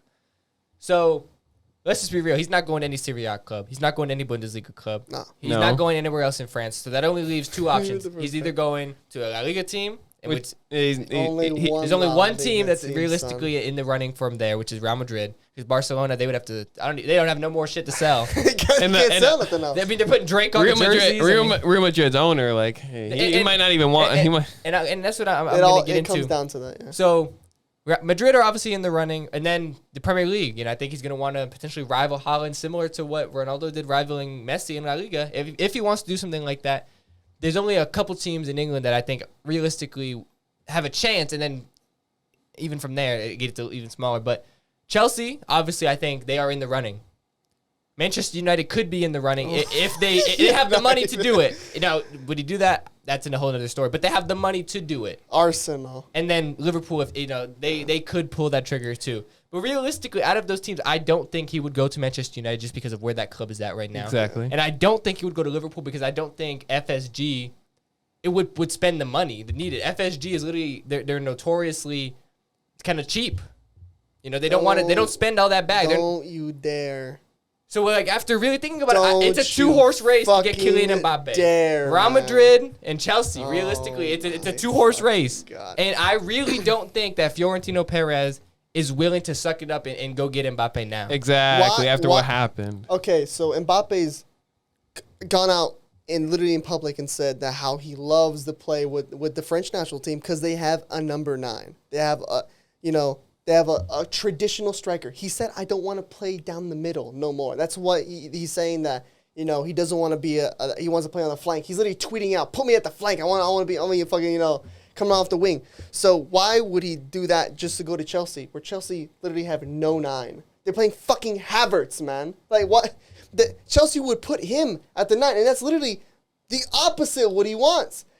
There's only, like, as much as it's my fucking team, it's the only literally logical choice in here. That's the only logical one. Because, one, we have the perfect 9 just for Mbappe. There's literally no perfect. There's not a more perfect. It's definitely gonna be a fight because Chelsea wants him. Like Chelsea needs him. He doesn't fucking want Chelsea. Who wants Chelsea, man? But they might, bro. Mbappe doesn't want Chelsea, man? Chelsea could convince Mbappe to come. Dude, I can't fucking see. But literally, fucking. It's the more ideal one. One, we have, a player that he was high about, Tchouaméni, that he wanted. He told PSG, get me Tchouaméni. And you know where Tchouaméni went? He wised up. Tchouaméni's a fucking genius. To know the fact that he said, I'm going to the actual good team, not just a shitter. What's wrong with you?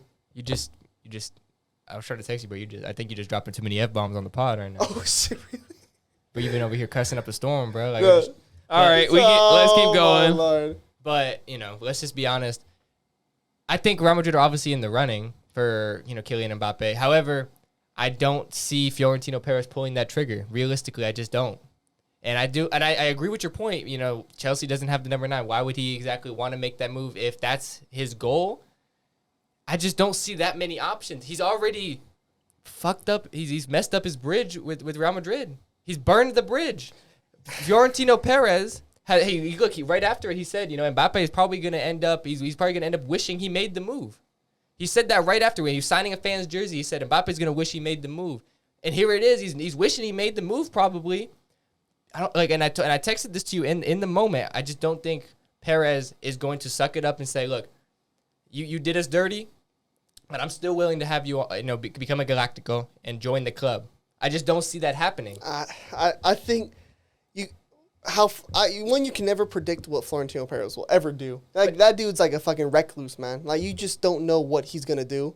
So I think he's just as likely he's doing that. I think he's just as likely to just completely flip to switch the role into Mbappe's coming and asking him, please come get me, man. I don't want to be here. And I think he's gonna relish in that role because he's egotistical. Like, that's just what he is. He wants to know that Mbappe begged me to come here, so now I'm gonna have him. Is that the case though? It depends on how. No one knows what's going on in that head of his, man. But let's not look. We want to talk about Florentino Perez and his impact on this, but let's not forget about Todd Bowley looking for the star of his project. Exactly. He's got the money. He's looking to spend the money, and he's gonna convince him to come. How would he convince him? One, they don't have a 9. He doesn't have to do. He doesn't have to do much convincing to get him to come to the Premier League. literally to rival Holland. To play in a style the style of football that he does not want to play, that he's really trying to get out of playing. But let's not act like they couldn't solve that problem. Like exactly. Who are they going to get? They just keep Aubameyang. Aubameyang is not a traditional 9 that he's referring. He's talking about like a Giroud, like a Benzema, like a true facilitating 9 that he could play off of. He's not playing off of Aubameyang. He can play off of Aubameyang. Literally last episode, you're like, I don't know if Aubameyang is going to be here next season. I don't. So why are you already hinging the fact that he's going to come play with freaking Aubameyang? I'm not saying he's going to play with Aubameyang. I'm saying that they have options to either they keep Aubameyang or they get another 9. If he doesn't want to play 9, he doesn't have to play 9. The 9 curse now. We're gonna another fucking 9. He wants to, look. You got on me for the last time you were on this pod. You said, "Oh, play Nkunku as striker." Who's to say we can't? Who's to say we don't play Nkunku center forward and then play Mbappe on the left wing? You're telling me he can't play off of Nkunku? Yeah. No. You're telling me he can't play off of Nkunku? No. I'm telling you, you cannot play off of Nkunku. Well, I don't. Use the bathroom. Gotta run, bro. Dude, you used the bathroom before we even started. I don't realistically know. Look, and this is where the. This is where the Madrid bias comes in because look, I just don't see how you can say he can facilitate off of Benzema. I'm not saying Benzema can't facilitate, but it's just absurd of you to say that he can't facilitate off of a guy like Nkunku. So if Mbappe is given the choice to would I rather play for Madrid or Chelsea? There's not like the only scenario would be that they're not in the running, but I don't think Madrid are realistically going to be in the running. I don't know. The rumors already come out. The only things that I see are possible is that he goes to Madrid or he just stays at PSG. I think he just stays at PSG. Though. I think he could the be more eyeing likely one. He just stays. I think he could be eyeing a move to the Premier League. No. I mean, I don't see why he wouldn't want to. He wouldn't want to go play in the best league in the world. Rival Holland. No. He wouldn't want to. Just for the play, from what he said, be like Thierry Henry. Be from the horse's mouth that what he wants to play. No, I don't think that's. I don't think he'd go to the Premier. I think he'd more likely just stay at Paris because that's what most of this. Because I mean, Paris don't have to sell him. They don't. They don't. Yeah, I mean, there's exactly, but the power is in Paris's hands. Do they want their relationship with Real Madrid is in the mud? Do they want to do that? They don't want to sell to Real Madrid. It is more. It is 10x more likely that they would sell him to a club like Chelsea or any other Premier League club than they would want to do it to Real Madrid. They don't want to work with Real Madrid. They don't want to deal with Real Madrid. They've done business before many times. I'm talking about ever since the Mbappe scandal, the Mbappe saga last. That was Mbappe's fault. How was that our fault, man? But the relationship between both clubs is in the mud. The relationship between the players is in the mud. It's the owner and Mbappe. It's just in the mud, man. It's in the mud. It's in the mud. It just doesn't make sense. Not in the mud, mate. First of all, I think it looks bad on Mbappe now if he goes and scurries off to Real Madrid. You know, he signs the contract. 3 months later, he's begging to go back to Real Madrid. It just doesn't look. It's just not a good look. Sounds like Mbappe. But it's not going to be a good look for him. I mean, even if a team gets him, like who's to say he just doesn't do it again? Now this is like a real thing you have to think about. That if you get Mbappe, is he? One thing makes someone happy. He just decides. You know what? I want to leave. You have to sell me. Yeah. Well, he thinks with Paris, he feels as if he's an owner. That's Paris' fault, man. But they gave him so much power that he's spoiled now. He's very spoiled. But no club that is run like Real Madrid or Chelsea is doing that. Paris literally they kind of bent over for Mbappe in a way. Not. But two well-run clubs, they're not doing that. I don't think so. Paris, look, we can say what we want. PSG, they get good players, but they're not ever really been a well-run club. No. They just spend the money, and that's why they get the great players.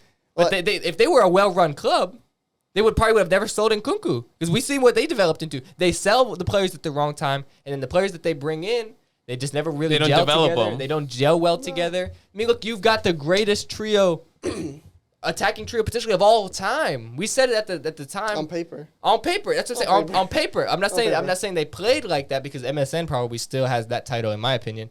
But on paper, that attacking trio, we know what it was, and they have not lived up to that hype. Yeah. Yeah. They're decent. So y'all ready to get into El Clasico? El Clasico. I'm ready. The big game. What are your thoughts? I'm excited to see it. I always love, it's always a nice time to see El Clasico. Even though it's not the same as it was, back in the day. It was, Cristiano Messi. it's still a Clásico. It's still one of the most watched non-cup games in the world. Yeah. And, going into this one, Barca's coming off a stinker. They drew against Inter, and it looks like they're going out of the Champions League. Looks like they're going back to Europa where they belong. But, I got Madrid winning this game comfortably. Comfortably. Even without Rudiger and Thibaut Courtois, I think they still win. In the camp now. I think soon as they announced that they have the Drake logo on the kits, I was like, we won. Soon as you change anything, it's cursed. You cannot change the kits in El Clásico because it's cursed. Well, I believe anytime it happens. I believe we both think that Real Madrid are going to win, don't you? No. Really?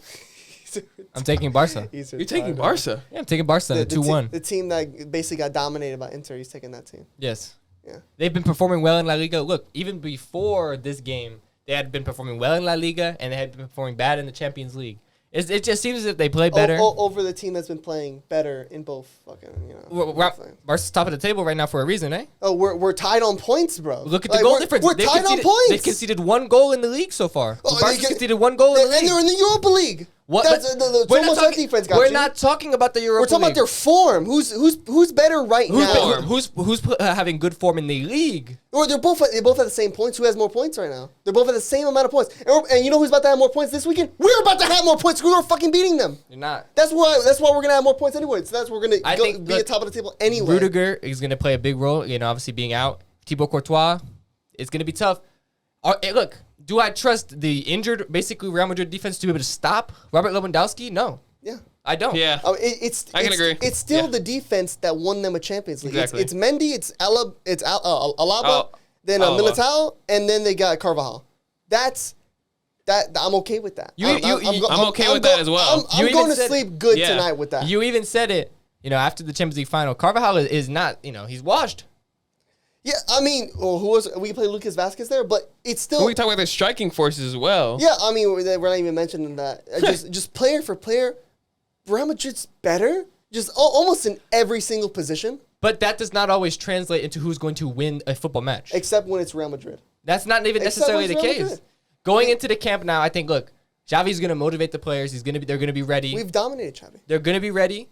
And look, I think Robert Lewandowski is going to want to put on a show in his first Clásico.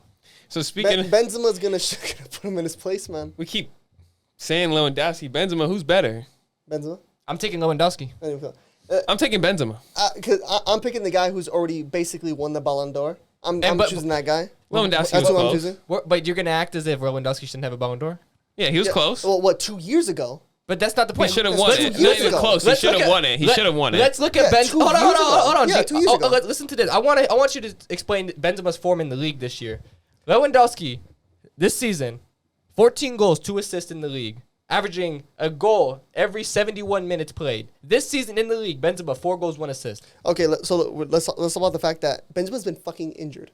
Does that not play into it? Are we just talking about that Lewandowski's played 239 more minutes than Benzema? He's played 3 hours worth of games. But he's averaging a goal less than per 90. And in offense, in Barca, where basically it's Lewandowski or bust. That's why they're poor. That's why they're shite. Because they're literally, if Lewandowski doesn't score, then we're just not scoring. On Madrid, the offense is now just not Benzema-centric. That's why we're better than where we were last year. Now we're getting better because Benzema can still do what Benzema does. But now Vinny is now arguably the best winger in football. Valverde. That's absurd. Yeah, of course. I mean, look at his numbers. In football? Look at his numbers. Arguably, he's arguably one of the best wingers in football.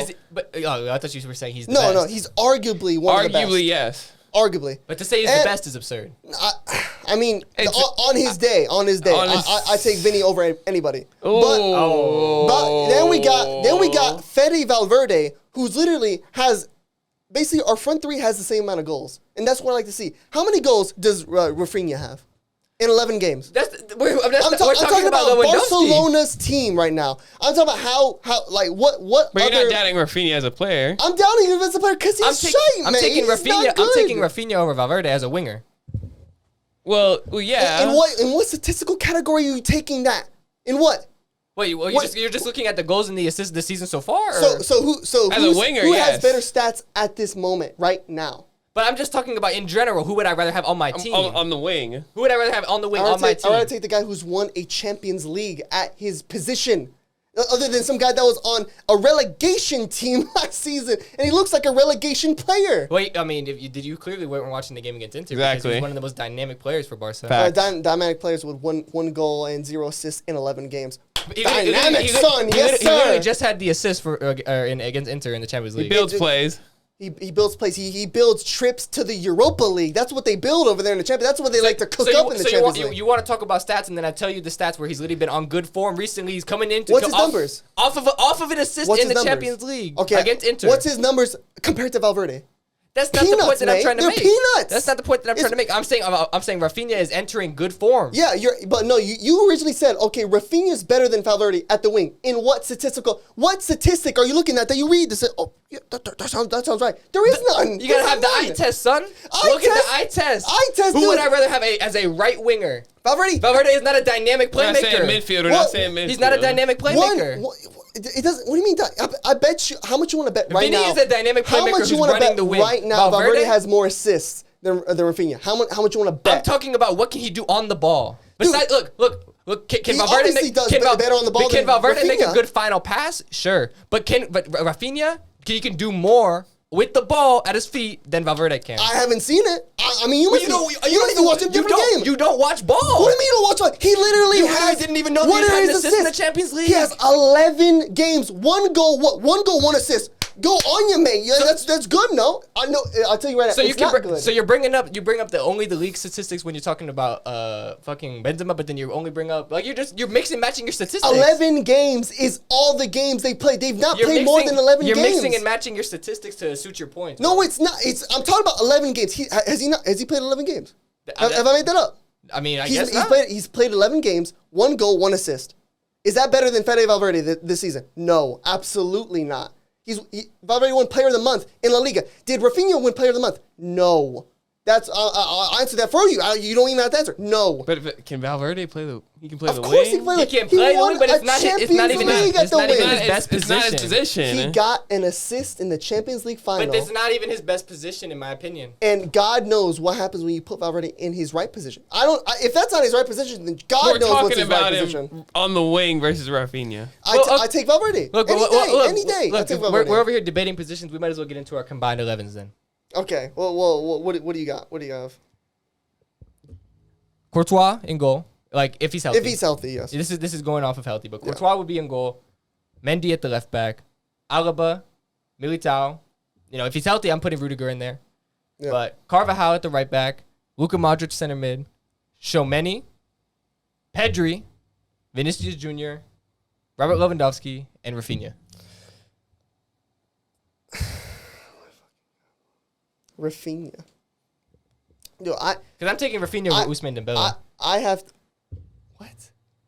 Over Dembele. I don't really rate. Look. Dembele. I think Dembele, although he's been playing better, I just don't really like his game, especially what I've seen recently.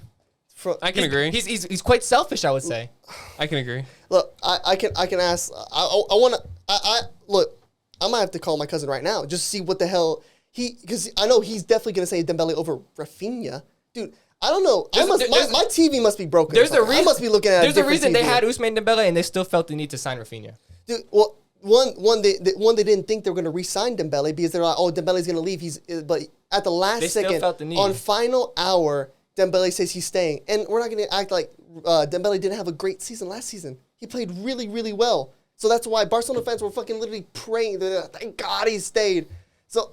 But this is not like comparison. Dembele is better than Rafinha. I don't know what's your deal with Rafinha. I don't know if he's shagging you off or something. I don't know what he's doing. You just don't rate Rafinha at all. And if that's the case, I'm just going off from what the stats tell me that he's been inefficient. He's had more than enough games to just have some more, at least more than 2 goal contributions. But he's still transitioning into the league. He's still transitioning as well. I mean, look. Oh my God.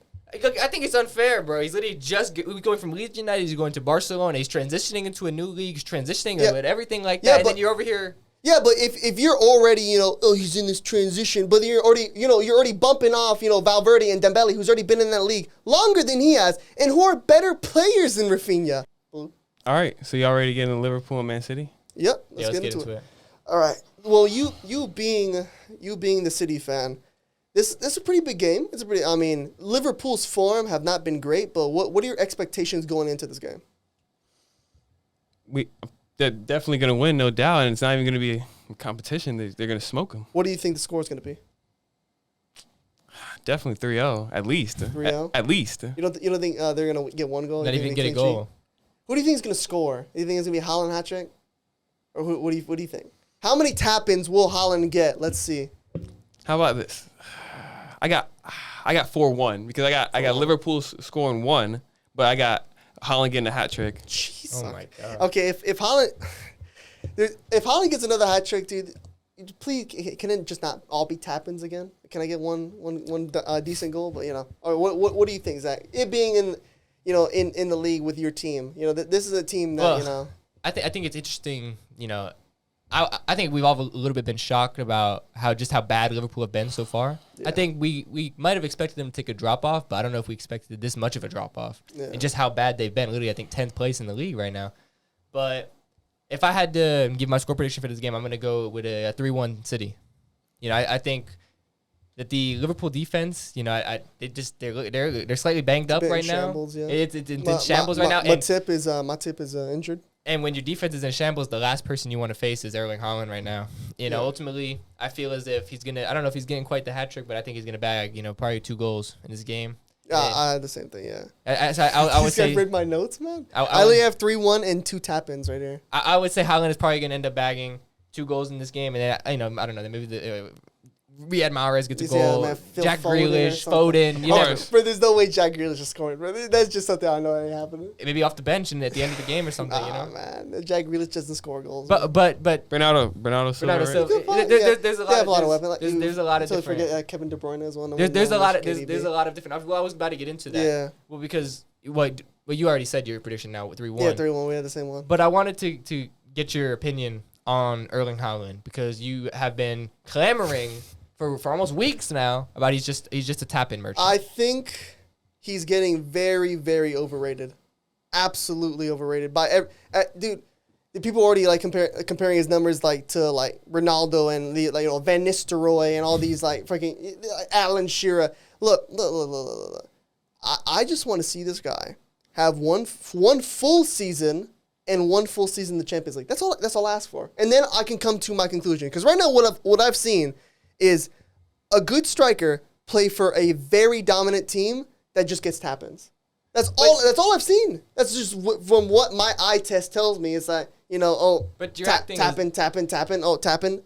Semi-decent, outside the box, tap-in. Like, that's just what I've seen. But you're acting as if he didn't have great Champions League performances for Dortmund. Obviously, Dortmund was just never going to quite win the Champions League, obviously. But I've seen him get shut down. I've seen him get shut down in the Champions League, but I just want to see him on this City team, especially if he takes a City team to win a Champions League, because City's cursed.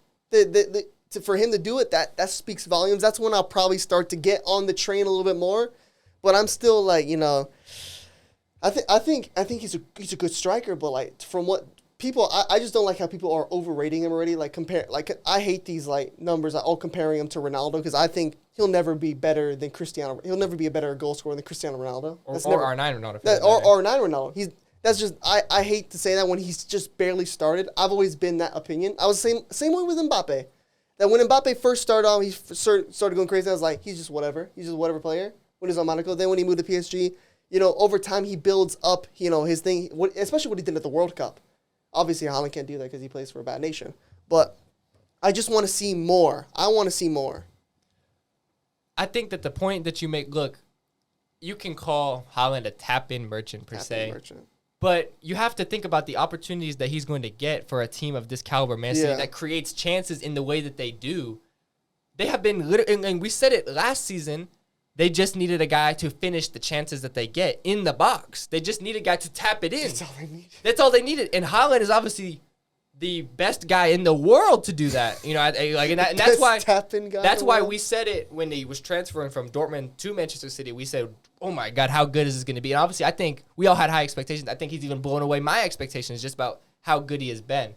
It's unfair to call him just a tap-in merchant because we've seen him score goals that aren't quite tap-ins, you know, for Dortmund in the past. And have we seen it this particular season? I'm not going to act like he's been scoring crazy bangers, but you have to think about the chances that he's getting for Man City. They're all in the box. The scissor kick was pretty crazy. That was a crazy one. The scissor kick was crazy. And if he wasn't scoring the tap-in opportunities that he's getting, you would be calling him bad. Oh, my God. If he wasn't scoring the opportunity, you'd be calling him bad. But you're still calling him overrated because he's scoring the goals that he needs to score. No, I think people... All you can ask for is for him to score the tap-ins, at least. And that's all you can ask for. Yeah, well, where I rate him is like as you know a top striker. Where people want to start to go on saying, you know, like even when you guys says, oh, can he be the greatest Premier League striker? Can he break like Salah's record? I think he might. I think he might break that. He might, but I just want to see. I want to see it happen first. I want to see a full season played in the Premier League. I want to see a full Champions League run from Haaland for me to say, yeah, that guy's like, you know, we have to be worried like that this guy is gonna like break the game. Yeah. But at this moment, you know, I just want to see more. So as a Real Madrid fan, let's just say hypothetically speaking, in the knockout round of the Champions League, I want to play City versus Real Madrid. Let's just say it happens. You would not feel any kind of way about facing that team. No. You wouldn't be worried. That's crazy. I would feel the same way we played them last season. Feel the same way. You'd feel the same way just compared to last season, even though we've seen the beast that they've added to the team. I think we've gotten better. We've added Rudiger, we added Tchouaméni. And our young players are still getting better, and I think we still have that Champions League oomph to beat City because I just think we can. I just think we do, and I don't think Haaland changes that for me. Are City better? Yes, but are Madrid better? Yes. So that's why even if we still play it, I would take Madrid in it.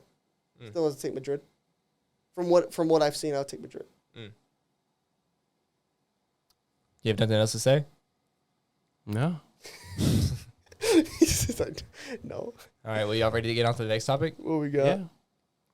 We got the Ballon d'Or and the Golden Boy Award. You know, it's going to be announced very, very soon. Obviously, I think all three of us can agree on who the Ballon d'Or winner is probably going to be. I think it's probably a no-brainer for any football fan around the world. Yeah. We all know there's pretty much only one option. All the players have already kind of bowed. Everyone knows. Ronaldo's already came out and said like it's a kind of it's a foregone conclusion. Just because Benzema's season last year was just one. You usually see Ballon d'Or winners as attackers. You have to get to like around the high 50s in goal contributions. Benzema had 59 goal contributions. He had 46 goals, 44 goals in 46 games with 15 assists. That's one of the most for a striker. You usually see that as like more like a dominant winger. Like Messi had like numbers like that towards like he had high like 60s. Up in there. To see that from like a 9 to have that many assists as a 9 is just there's no doubt. And the fact that he's won everything, he won almost everything. And he was the main contributor to them winning the Champions League. I mean, we saw the comeback against Chelsea and that clutch moment. All of the clutch moments, there was one guy. He was almost inevitable last year. Last year in the Champions League run, Benzema was just inevitable. Yeah, he was just you counted him out and he still came out. Even going back to that's what I want to see from Haaland. If Haaland's that guy, I want to see that. I want to see back-to-back it's good to see. Look, Premier League's hard to get hat tricks. He's got back-to-back hat tricks in the Premier League. I want to see that in the Champions League. Just the same way Benzema did it. That's what I want to see. I want to see because during that run in the Champions League, it was just one of those things just to watch that guy's inevitable. Like he's like death. I mean, I'm still annoyed to this day that Chelsea kind of lost that tie. I still feel like we had a good. We should have won that. Yeah, but we didn't obviously, and then that dude, when I was watching that at work, I turned the game off after I think. Yeah, everyone thought it was over. I myself was a fan. Games like that, you never see games like that to where a team comes back all the way and they're in the lead, and the other team somehow scrapes back. Because it's just something you don't see. Like all the momentum gets sucked out. Like we talk about in sports, like the energy getting sucked out of you. That's the ultimate gut punch. It was a gut punch. You had this big lead against Chelsea, and now you're at home, and then they're freaking whopping you. But Benzema's just inevitable. He's like he's like death, man. You already knew it was gonna happen. So And we even when we were talking about last season that he needed the Champions League to, put the stamp on that he's for sure winning it, and that's what he did. Everything he was able to win, he won it. Yeah. And every competition he competed in, he was the top goal scorer. So it's just how it is. Yeah, exactly. We can all agree that Benzema is a great goal scorer. Yeah. He's a great player. And he's going to win the Ballon d'Or. It's just it's all but a foregone conclusion. However, the Golden Boy Award, however, is probably more slightly up for debate. I don't think. So in my opinion, I don't think. Definitely. Nah, it's not up for debate. Well, what do you think? Well, given the fact that the report has been leaked, I guess, and that it's seeing as the report that leaked is saying it's pretty much between Gavi or Jude Bellingham to win the award, which we can get into. That's a whole other topic about should it just be those two in the running. It seems as if, but if it's between these two and the leaked report is true, I agree with y'all. It's no debate. Jude Bellingham has to win. Exactly. Because I had to look up, because obviously I'm not a Barca fan. I don't watch Barcelona that much. And I didn't know that much of Gavi. But I had to look up. Gavi in 48 games had eight goal contributions. Only 8. So there's just 40 other games where he was just a bystander. And Jude Bellingham played 44 games with 20 goal contributions. That's Although you can argue La Liga is a harder league to play in. A little bit. Yeah, I mean, yeah, you can say, but when you're playing for Barca, Yeah, and exactly the best team. I mean, Jude Bellingham played more Champions League football, so I mean that's pretty difficult. But for a midfielder to have 20 goal contributions, that's a lot of contributions, and that's why I think it's like a slam dunk. It's got to be Jude, and I think another guy who he didn't get any one. I was shocked because I was like, he must not be in the running. Camavinga. I think Camavinga should have gotten a little more. I don't think that he should be winning it. Obviously not, because Jude Bellingham's just numbers. Exactly. It has to. Jude Bellingham's numbers trumped him, but just from watching Madrid and watching how Camavinga changed games, Camavinga played a huge role in beating Man City. Soon as coming off the bench, basically igniting the team to come back and score 2 goals in stoppage time in the 90th minute. Even versus Paris, from when Camavinga comes on, he changed the entire midfield.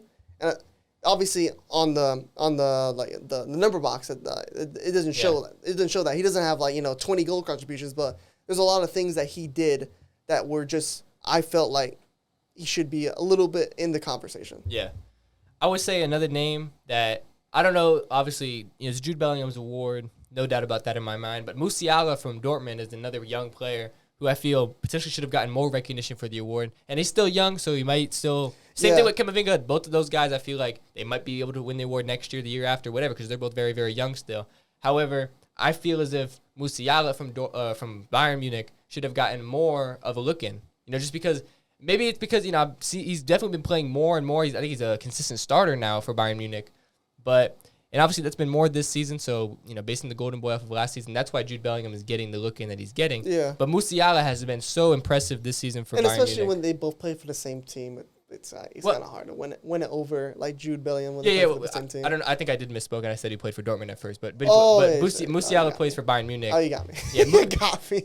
I think I misspoke because I was thinking about Jude Bellingham. My bad. But Musiala plays for Bayern Munich and Jude Bellingham obviously plays for Dortmund. And Musiala might be, with Camavinga, we could be talking about literally this time next year between those two, because I think those two might be the favorites for next year. Weirdly that you can't go back to back, because we saw Pedri was kind of in it, but he didn't get any. Yeah. From when I don't know. I don't know exactly how that works. But regardless, even if he could, I think it's still Jude Bellingham's award. Yeah, facts. Even if Gavi was a consideration, yeah. And I think, look, this is just once this award is confirmed, it's just increasing that price tag for Jude Bellingham, a little more. Dude, I love to see him in the Prem, and I love, Well, if he wants to try it out in Spain, I know a team. Well, I think it's going to be interesting because the same, if Madrid are interested, Chelsea are going to be interested in, you can't sign Mbappe and Jude Bellingham. It's impossible for any club. Probably not. So Probably some, not. So you have to choose one. Pick your poison. You have to pick and choose. You know what I'm saying? Yeah, and I mean, I think it might end up becoming more realistic for Jude Bellingham, staying in England, returning to England, going to Chelsea, and then Mbappe fulfilling his destiny. Some would say. I don't know. Yeah, no.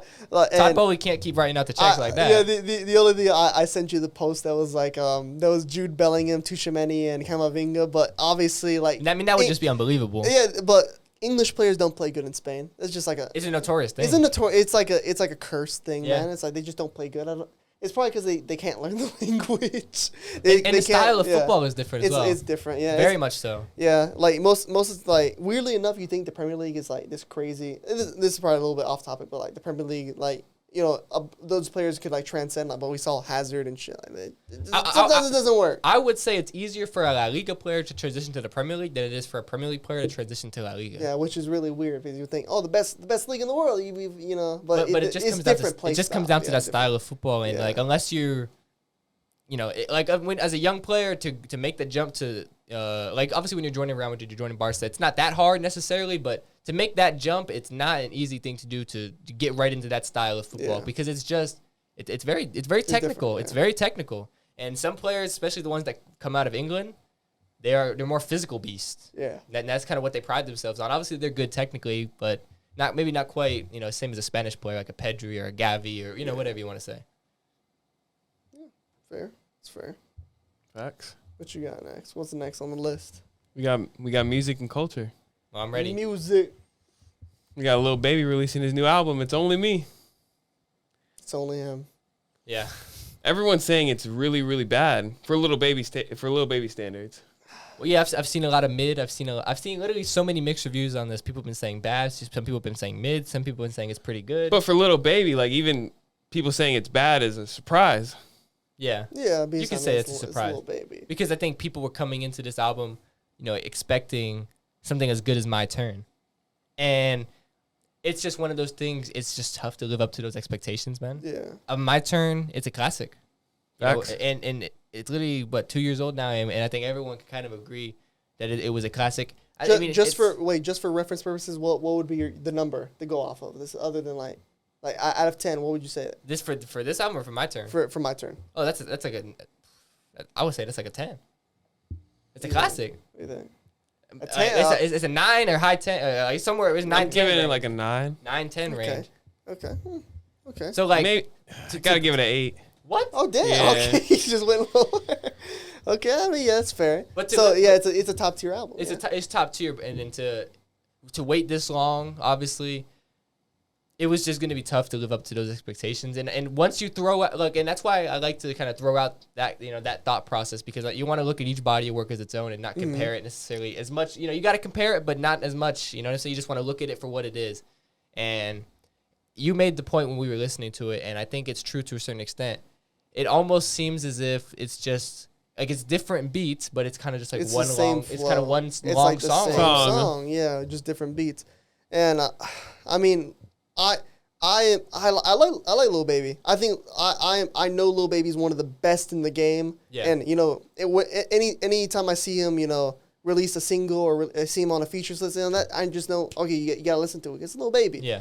But to sit through an entire album like that one, it was kind of just all the same song to me, and I was like, shit. Yeah. It's just it's not bad, but it's definitely hard to sit through. And if I had to rate it out of 10, I would say 5, just pure mid, because I'm rating it a 7. Oh damn! Okay. Yeah, he had some great features on there, man. We're talking Pooh Shiesty, Young Thug, man. Those songs were great. Pooh Shiesty, that's a good one. Well, if I had to rate the album out of 10, I would have to say I'm gonna lean towards like a 6 at this very moment. And and I re-listened to it. I tried. Like with this album, I knew, how big it was and how big it it was going to be. So I really wanted to put my best foot forward and listen to it as many times as I could, so I could really give my real take on it. And just after listening to it, almost 3 times, I was just sitting there and I was like, yeah, man, it's just a solid 6. The features, I would say the features did their thing for the most part. I was impressed by the feature list. It made if you got older, the same song per se, like the same, like you guys are saying, the album was one song. And if you got old of that, then that did help. The feature list did help, but it's 23 songs long. 23 songs long, and you had I think 7 or 8 features on there. It was just it wasn't quite every song, like obviously some songs were having different flows and stuff like that, but it didn't blow me away by any stretch of the imagination. And when you look back at the My Turn track list, there's songs that I'm looking at and I'm like, yeah, I would rather listen to these songs than some of these new songs. They're not hitting the same. They're just not. Like, I don't know what exactly it is. Like, it's not like Lil Baby's getting bad lyrics or anything like that. I don't know if it's just the beat selection was a little bit not the same quality or exactly what it was. But I feel like there was just something missing compared to what My Turn had, in my opinion. Yeah, my top 3 songs for the album would be Shice Talk, Never Having, or Never Hating, right? I think Never Having with Young Yeah, Thug. Never Having, and then Real Spill. Yeah, and that was the intro. And that's why, like, I was so surprised, because, like, everyone's saying the album's mid, but then when you hear the intro, it's like, nah. Like, I was like, when I first heard it, I was like, nah. Like, this shit got to be fire, but... Well, we heard we heard the singles, and I think a lot of people were starting to be concerned about was the album going to be mid leading into it because of the singles that he kind of released for it. You know, Hey being the single, you know, people were like, what is that song that Lil Baby's releasing? Like he's like, the hook is like, hey. Like, come on, bro. What are you trying to, like, what are you trying to do here, bro? It was not California Breeze was all right. But that wasn't the single, though. No, I was just saying, though. That's song on the album. Yeah, and I was just saying, it was a good song. But, like, I think people were concerned about where Lil Baby was heading with this album just based on the singles. And I would say he did the opposite of what Big 30 did. He didn't drop the best songs as the singles. He saved the best songs for the album itself, and that did impress me, and that made me feel a little bit better after listening to it. Like I clicked on the intro for the first time, and I was like, I don't know what I'm about to get into. And then I heard that, and I was like, okay, like this is what I'm kind of expecting. And then but after a certain point, you kept going down the track list, and it's like, bro, like, am I really listening to this whole song? Like, this whole album back to back to back to back, like all of that? Like, it's just, at a certain point, it just stopped hitting because it just felt a little bit repetitive. And I think, I don't even know exactly what Lil Baby can do to solve that unless he just drops more concise projects. I think he should just be looking for that, dropping projects around the 13 to 15 song range. Yeah. Switching his flow during the song more. But I just don't think there's any reason for Lil Baby to be dropping a 23 song album. Especially considering it's not like Lil Baby didn't know going into this that people had said like that same critique before about like his songs that after a certain point it can sound kind of the same or it can get a little bit repetitive. If you know that's the case, why are you dropping 23 songs? Like, I understand you want to feed the fans and stuff like that, but there's other ways to go about it. You know what I'm saying? I just don't know. But obviously, it's not affecting the projected sales for the album. You know, projected to sell 185 to 210K but I feel like first week. It's only selling that because it's Lil Baby. That's the only reason why it's selling 200K, bro. But I think it's impressive considering we have not seen other artists, maybe not quite where Lil Baby's at, but close to it, selling so much less. You know exactly. What I'm saying? Like, we've seen, you know, Quavo and Takeoff with their album, they sold 34K first week. And that's ridiculous. 34K, and that's Quavo and Takeoff. And you know what's crazy? People were saying, like, the people that were actually listening to the album were saying the album, everyone was saying the album was fire. I love that album. I love that album more than this album. Yeah, I was about to say, do you think Quavo's album is better than this one? Yeah, Quavo and Takeoff's album is definitely, Built for Infinity Link is definitely better than It's Only Me. Yeah. Definitely. No, and like I said, I gave that album a 9. I gave this one a 6. Yeah, and like, the Migos' album had better positive reviews overall. Yeah, like I just think Lil Baby, it's not necessarily like it's bad by any stretch of the imagination. It's not like ruining his career or anything like that. It's not as if he needs to go back to the drawing board completely. I just think he needs to realize where he's at and what his music is doing. And I think he just needs to potentially release more singles and release music more consistently. But then when it's time for him to drop a project, just drop a more solid body of work. And I've always been a big advocate for this, and this goes for any artist. The more bloated you make a track list, the less likely it is that your album is going to be very, very good. Because at the end of the day, when you're dropping a 23-song project, it's like it's just hard to sit through 23 songs by the same person, bro. It's just not easy. There's just no way you're dropping 23 bangers, bro. I don't care if you're Lil Baby. Drake could maybe get away with it. Drake can drop 23 bangers. But even Drake, I would say, even Drake shouldn't be dropping a song, like a track list that big, bro. Like, artists really should be thinking dropping between that 12 to 15 or 13, like 12 to 15 range, bro. Really, that's probably the most you should drop like realistically for your album. I can agree. If you want it to be a classic, you know what I'm saying? Lil Baby, that's what he's aiming for. When he drops, he considers himself one of the best, if not the best, in the rap game. When he drops, you expect classic. And it's not bad, but it's not classic. Am I like I said? I think Quavo and Takeoffs in 5 years, I'm still be bumping it. I'm bumping more songs off Quavo and Takeoffs in 5 years than I am this. I don't know. I don't know what songs I'm bumping in this. I'm pretty sure. Let's get into the next topic. We can all agree that T Grizzly's album was better. Yeah, way better. But would we call it a classic? I mean, like, I want to call it a classic. I'm itching for it. It's tough. I have to give T Grizzly a lot of freaking credit with this album because this is something unique to a certain extent. It's different. It's definitely something. He is really honing in on something that he's very, very good at, and it's storytelling. And he literally said, for this whole album, I'm going to make it a storytelling album. And I'm going to tell stories on all these songs. And he is the best in the rap game right now at doing that. And this album blew me away because, like, what he was saying, like there's no other artist that's doing it like this. So that it just feels fresh. It feels unique. It makes you want to listen to it because it's something you don't hear every day. Of course. Yeah. Lil Baby, no, like you can get that from other people, and it was getting a little bit repetitive. T Grizzly, it's fresh, it's unique, it's something like it's just different, and that's what you want ultimately from an artist. You know what I'm trying to say? Yeah, and I remember we were making the Montana 300 comparison earlier, and like I do believe Montana is a great storyteller, but T Grizzly really did his thing though. I'm not gonna cap. Like T Grizzly really did his thing. He really did. Yeah, but one thing Montana does have over him though, I believe, is double entendres. Yeah. I think like he's better at doing that, but that's not T Grizzly's bag. Yeah, that's not exactly T Grizzly's bag. Exactly. So, and if I'm gonna rate the album, I gotta give it a high 9, bro. Like we don't do percent points, but like I'll be like 9.8 or something, bro. No points. We're getting a 9, boy. Gotta give it a 9. 9.8. Jesus. No, I tend to agree with you. If I have to rate this album, I'm giving it a solid 9. No, He took a picture. I'm giving this album a 9 just because, is it perfect by any stretch of the imagination? There was probably a couple tweaks he might have been able to make, to make it a 10. Like you said, when we were listening to it, maybe add a feature. I don't even know if a feature was exactly what he was doing, or if that was the move.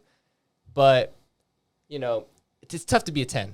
You know what I'm saying? Yeah. It's tough to be a 10. If something like it's definitely like I do like how you guys just give 10s out. Like it has to like there shouldn't be like any thought. Like if you have to think, is it a 10? Then it's not a 10. Exactly, but it's close. But it's close. And what makes me want to even consider that is just the fact that it's fresh, it's unique. Like I said, it's not something you're not getting an album like this from anybody else.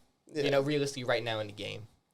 The way he put it all together, the types of songs he was making, and obviously the stories are unique to him. So it's like you can't get that from anybody else, and that's what my main takeaway from it was. And he's just so good at it. And the beat selection on this was A1. Facts. The way he do and the music videos, A1. T Grizzly, literally, bro. T Grizzly should make a movie. Facts. Literally, bro. The robbery series, bro, and the other series that he's been making through this album. Like, this is movie level stuff, bro. Yeah. And it's like it just makes it better when it got a song with it too. Like one thing, we looked at some of the music videos. Do you feel as if the songs hit the same without the music videos? Because some of them we saw the music videos for, some of them we didn't. Some people are saying that the song, like some people said, I seen it in the comments. They said with the music videos, it's pretty much a 10 out of 10. But if you listen to it just without the videos, it don't hit the same. I can definitely agree with that. Yeah, for sure. Without a doubt. To a certain extent, I can agree because like watching it happen. It definitely makes much it more a lot. enjoyable. Like, for example, like we saw the Miss Evans. The Miss Evans. and like Miss Evans part 1. That shit was hilarious. As of record, like by the time this is out, probably I think Miss Evans. Hopefully part it's 2, out. We'll be getting to react to it. But we saw Miss Evans part 1 with the music video, and that was really well executed. And then we listened to Miss Evans part 2 to keep listening to the album, and it's fire. But like we wish we had the visual to go with it. It's almost as if we wanted to see the visual. It's almost as if every song in this album needs a music video because there's still more of the story to tell through the video, and it just adds to that effect. However, to your point though, if I'm taking the top 3 songs from this album, I got Miss Evans 2 over Miss Evans 1, and that's just So the lyrics that he. Miss Evans 2's it, bro. bro. The he finishes the deal in that one. Exactly. Yeah. He finishes the deal. He finishes the deal in that He's one. hitting it. That's He's what I'm hitting. saying. So And he's having a baby. I was messing with those lyrics over the first one, but then I got Robbery Part 4 and Seen So Much. Top 3 songs of the album. Yeah. I'm excited to see. Any songs on the album that standed out for you, other than Miss Evans? Obviously? Well, obviously the continuation of the Robbery series, Robbery Part 4 and Part 5 being on the album. We had obviously heard those as singles, but those are, for me, this series becoming what it did, the fact that it's all the way gotten to a Part 4 and Part 5, that's the reason why he made this album. People loved Part 1, Part 2, Part 3 so much that he was like, damn, I really got an opportunity here to make an album like this. And then he found out that he could, and he did it, and now here we are saying it's a classic potentially. You know what I'm saying? Like, those are like the two most stand out because I was excited to continue on the Robbery series, and it's still not over. Robbery Part 6, I think, is coming out. Facts. But I'm still excited. I'm interested to see what he's exactly going to do. Is he going to drop, maybe in a year or whatever, Chapters of the Trenches 2? And is he going to continue it on? Because, like, these series that he's making, they're not over. Exactly. Miss Evans ain't over. Like I want to. What happened to Miss Evans, bro? She's in prison. Like, what's happening? What's gonna happen to the baby? She says she might not make it, bro.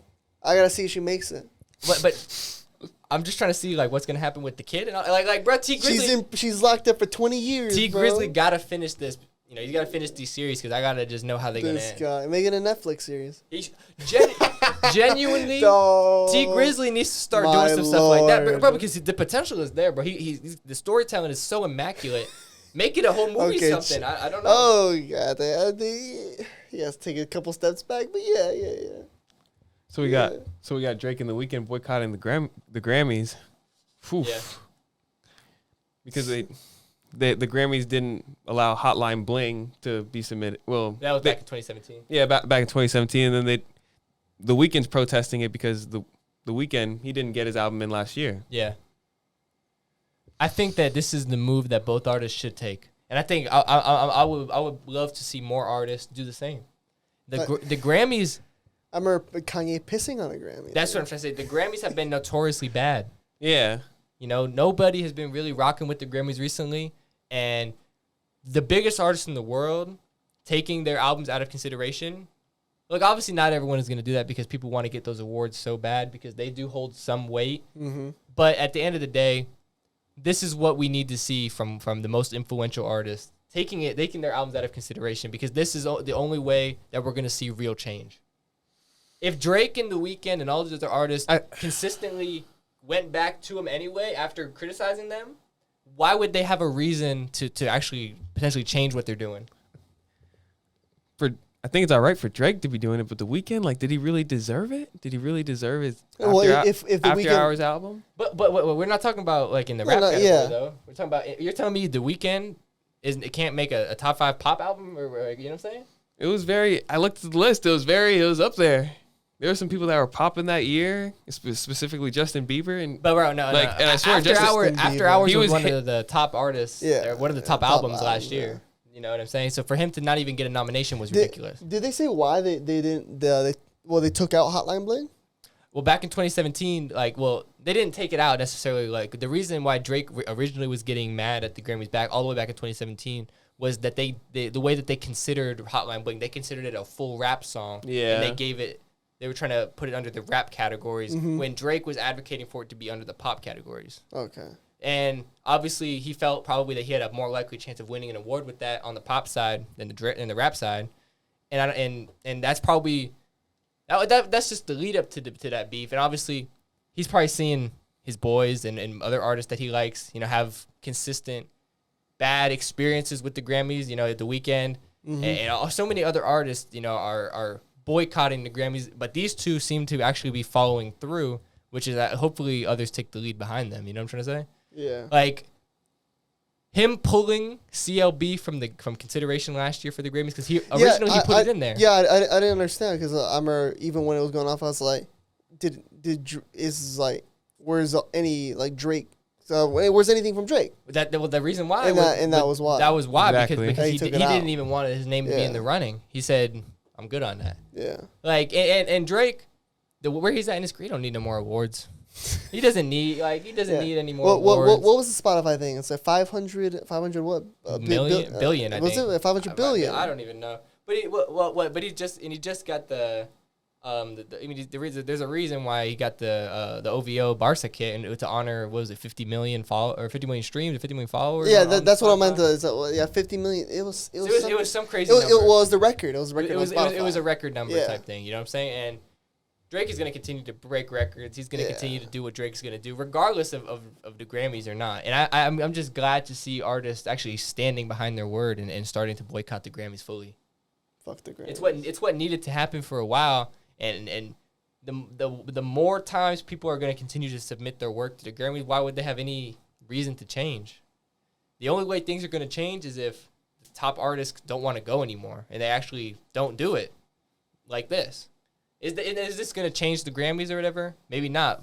But if other artists follow their lead and this year don't submit their work, I think we might see a change. And that's all we can ask for, really, at the end of the day. Facts. Bruno Mars and Anderson .Paak, they didn't decide to submit their album because they're already winning so many dang awards. They swept it last? They were sweeping so many awards or whatever. Some bullshit, and I don't know if their exact reason was exactly because they've already won so many awards, or if it was because they wanted to boycott the Grammys, or maybe a mix of both. Maybe they felt as if they had already gotten all the recognition they deserved. Exactly. What more do you need? What more do you need? Why would I want to go potentially lose the Grammy? Like, because let's be real. For the category that Bruno Mars and Anderson .Paak were going to be in for their album, they probably should have won the Grammy. And and if they didn't, it would just be another reason as to why, the Grammys they're just not where they need to be. You know what I'm saying? Yeah. Facts. So we got the Balenciaga and Lay's collab. Lay's potato chips and Balenciaga. I thought I've seen it all. What are our original thoughts on this, boys? Well, when I first saw the photo, I just I'm pulling up the photo right now so we can see it. I couldn't believe my eyes. Each bag is estimated to cost anywhere between $1,500 to $1,800. $1,500 to $2,000. Wait, do chips actually come in them? No, it's just a bag. That's bullshit. I at least want some chips with it, man. No, it's just a bag. Can you? I would put chips in it. There's just no appeal to this. No, are you telling me you're not rocking that? Bro. Can we just put one? Can we put one up or no? Is that too? Just tell me you're not rocking. Look how he's rocking that. You tell me you're not rocking it like that. Now look. But the real question is, what flavor are you getting? Is that He's right. Is that a sperm cell? Well, no, it's salt and vinegar. Yeah, what's wrong? That's salt and vinegar, man. Yeah, man. You say that's sperm? I don't know. It's salt and vinegar. I'm getting the classic Lay's, man. Look, I don't know about y'all. At this point, I'm convinced that Balenciaga is I gotta get the hot ones, bro. I would get the hot ones. I'm convinced that Balenciaga is a social experiment at this point because what the hell is this? What are they even dropping? And I'm genuinely interested. I want them to. I don't know if they do this or not. I want them to release the sales, like how much they made on this. Sales. Who is really buying? Look, if I see one celebrity, I'm buying it. Rocking. I'm buying it with G. If I see one celebrity rocking this, bro, I'm done. Bro, I'm buying it. And Kanye rocks a lot with Balenciaga, bro. And if Kanye posts on Instagram, Kanye's posting. If Kanye posts what this, flavor do you think Kanye is getting? He's getting ketamine. Bro, Kanye is a classic Lay's type of guy. Classic. But he should not be even buying this. No one should be buying. Offset Dill should be pickle. buying this. Nobody should be buying this. Bro. Like there's just nobody. Well, they're already making fakes on AliExpress, bro. Why would you buy a fake Lay's Balenciaga bag, bro? I would buy it, dude. I thought it would peak when Supreme released the crowbar. Oh no! I thought that was the peak of it. It can't even. How much? No. But okay, and I've said this before. It's an interesting concept. I've said this before, bruh. Because we've seen some outrageous drops of I guess you want to call this clothing, fashion, bro. whatever. It's fashion. They made a bag out of a bag. It's fashion. We have seen some absolutely outrageous things, but this has got to be the worst they possibly get. There's no. Good. What could they cook up that's worse than this? Doritos? Yeah, Doritos. Cheetos? Cheetos! Let's go. This guy loves fucking Cheetos. He's fucking Cheeto man. Dude, it matched your jacket. To be fair, you can't even lie, bro. It would match the jacket. You can't even lie. Like the hot Cheetos, though? You telling me if Balenciaga... The hot Lays. The hot Lays. They got them right here. It's right there, bro. You tell me you're not buying that. The hot Lays, bro. Come on now. I'm not. Balenciaga flavored. Balenciaga flavored. $1,800, bro. Only $1,800? Literally, bro. How much is the flex of it? You buy that and you put chips in it. We stack up $3,200 more, bro. We go get the Young Mo interview, bro. Oh my! Maybe if we get him a couple of these bags, water on the bridge. Nah, bro. That's what, bro. When he said he spent $4,300 on the outfit, that's what he bought. Nah, man, dude, that's fire though. That's fire. That's way fire.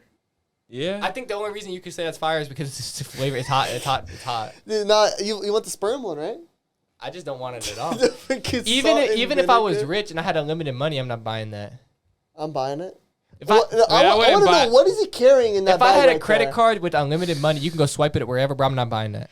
It looks cool when it's crinkled up, though, like a chip bag, bro. You Bro, can't lie. What is he carrying in that? Bro, but that's fashion, though, right there. Low can't key. carry nothing in low that. key, low key, bro. You're putting your phone in your wallet in that thing. That's all you're putting in. You know what I mean? You usually normally hold like a bag like that. You know what I'm saying? I don't Differently. hold a bag like that. Like a bag like that differently. You would carry it in your hand differently. But like the way it looks crinkled like that, like a potato chip bag. I don't know. It looks kind of cool. It don't look cool, but it's ridiculous. Looks kind of cool. I cool. like the dill pickle one. The fact that y'all are actually fucking with it, bro. I don't know what to say, bro.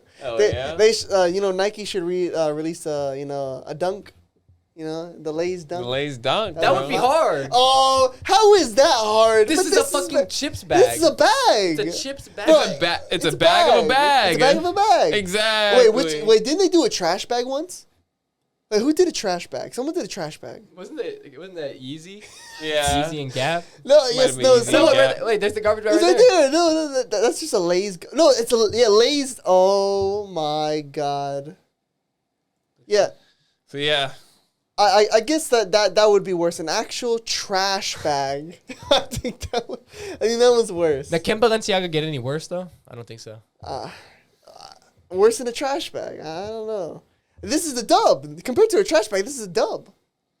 Lay's, that's a dub, man. I guess, bro, but like it's just, bro. That's funny. Man. Maybe literally, I'll go to Walmart, bro, and I'll get this for fucking $2. But if they went political, bro, like if they went like political or something, then that would be the only way. Do you think Joe Biden's rocking that?